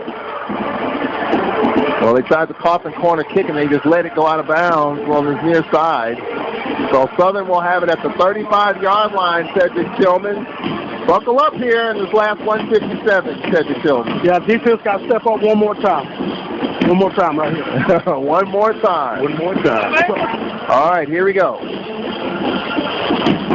Jaguars at the 35-yard line. Oh, just so many plays, so many opportunities. I mean, Deshaun Waller. And we got to talk to him, Cedric Tillman, after the game. And everybody was asking, when is Waller going to get back in there? Missed the Jackson State game, banged up against Grambling. High snap. They run the football here, and with the carry out to the 43-yard line, a pickup of 8. 1:47 left. I'm sure the Jaguars are like a sense of urgency here. They're trying to get it snapped quickly. They're all set and ready. Second down and a couple. 1:40 left in the fourth quarter on second down. Run the football here to the 45, very close to the first down. And then with the carry, with 1:29, they'll stop the clock. It's going to be a first down. So first down at the 45-yard line. Skelton back to pass. Looks, throws, square out. Picked off! It's picked off down the sideline to the 10. It's a touchdown! A square out. George Wilson with the pick all the way to the house, and it sends the Braves Atlanta. A square out all the way across the field. Wilson stepped in front of it, and the Braves add to their lead up by 14 with 1:12 left. The most dangerous pass you can throw. That ball hung up in the air forever, Cedric Tillman, and Wilson ran right to it and right to the end zone. Coach Thornton went all the way down to the locker room. He's celebrating. He's got his son now. Dangerous pass there by Shelton, and that hurt him. I mean, it was a square out all the way across the field. That ball hung up forever, Cedric Tillman, and that allowed Wilson to catch up to it. And once he caught it in stride, he was gone. That was it. He just ran down the sideline, Charles. Great play. That's how you end the game. 38-24. And it looks like it's going to be 10 out of 11 meetings. High snap, ball down, kick is up, kick is good. 1:12 left in the fourth quarter. Braves are 1:12 away from a SWAC championship and a date with North Carolina A&T. The Braves defense slammed the door. The offense got it done when it had to. And the Braves 1:12 away from getting the trophy on their own grass. This is what you play for. Braves had to beat A&M to win the division, had to beat Jackson State to play at home. And you clearly see the advantages, Judge Bush, of playing at home and this great crowd cheering this Braves team on. That's it. No doubt about it. And the thing, like what Nick Saban said when he came into Alabama, everybody talked about what he was doing, recruiting and all that stuff. He just say, listen, if you want to be there, then be there. So if you want it at your home, be there. Because this is where it is, you know. And they get geared, they're reared up for this, they're geared up for this. Every week, year in, year out. 6 years in a row. 6 years in a row. So we just say be there. Well, 39-24. There's still time left in this game. I mean, the Braves are in very good shape. They can't afford to mess this up, and that's why they're taking their final time out. just to make sure that they get everybody, and Lane Powell, the special teams coach, wants to make sure that he's got the right personnel. I think they had one guy too many, and the Braves burned their final timeout. We got to talk to Deshaun Waller. I mean, he helped seal it offensively, and then the defense put the finishing touches on it. As the Braves are 112 away from a return trip to Atlanta and the Celebration Bowl and a date with A&T. A&T won their MEAC conference. You talk about the Celebration Bowl champ. A&T has won it 3 of the 4 years, Grambling the other champ, and the Braves 112 away of checking another check mark on their bucket list, winning their division, getting a home game, and winning the SWAC. Well, I saw some of the people making T-shirts. It has unfinished business, and that's all it has on there. So we're going to Atlanta. We got to take care of the business now. We got to finish this 112. Here's the kick. They fake the handoff and the return from the 15-yard line, and that's where the Jaguars will have it. Well, how about these 26 seniors? 26 seniors going out with a bang. You imagine 4 years of being here. Every year you've been here, you won the East. And 2 of the years you won the SWAC. And 2 of the years I was going to play for the national championship. That says a lot on your resume. Well, the Braves look like they are in position to get back to Atlanta, where A&T they've been living in Atlanta. Yeah. 3 of the 4 years they've been there. No doubt. And they're sitting at home watching this game very intently. You know they are. And we got 2 weeks to kind of put this one behind us and get ready for the Aggies. No doubt. I take my hat off to Coach McNair and his staff, man, for the job they've done over years and holding everything together and making sure that these kids graduate and get a chance to have a good college experience. Now get a chance to get out here and become a great alumni. So that's what it's all about. Pass incomplete, second down. And that stops the clock with 57 seconds left.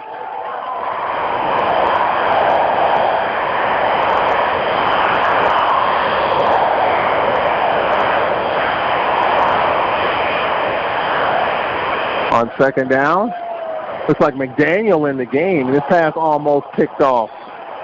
Well, interesting. I mean, you got 53 seconds, 3 timeouts.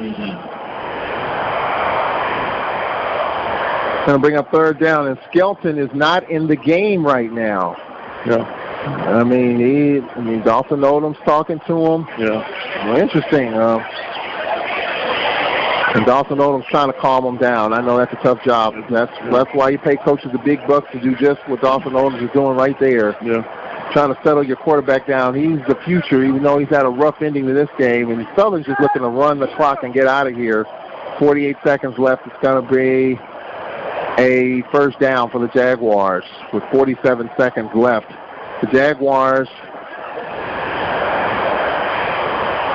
are down 39-24. Now to run the clock out, and quarterback throws low, incomplete. I mean, interesting that Southern, 40-some seconds left, 3 timeouts, 2 scores. Out of nowhere. And you look at it, and Coach McNair dodged the Gatorade bucket. It's 40 degrees. Coach like, nah. You don't want to get sick in this weather. No. They got a couple of more Gatorade buckets. Cedric Tillman, be careful down there. Yeah, they trying to get the Gatorade bath, but they missed it. They missed it. We've got to obviously talk. We'll obviously get the SWAC. The wife says she's standing right there. Presentation on second down. There's a pump fake and a run to the left to the 30, 35, 40, cuts it back. So the Braves, third year, they're going to be in that Celebration Bowl. It's always a lot of pomp and circumstance. As John Grant talked about, events are the same. The aquarium event on Wednesday. The Braves will leave on Wednesday and head to that Thursday night. Banquet at the College Football Hall of Fame. I think there's an NFL symposium there. Here's a pass down the field, and this ball is incomplete. Intended for Hunter Register, who, if you talk about one key, and Hunter Register was injured in this game, he's obviously in now. The Braves took him away. 6 seconds left. The Braves pulling away here in this fourth quarter. Been a fourth quarter team all year. Close wins, Alabama A&M, Prairie View, Southern. 6 seconds left. See the final play. There's a pass, and it's incomplete. And that will do it. The Braves have defeated the Jaguars for the 10th time in 11 meetings, and your Braves are the 2019 SWAC football champions.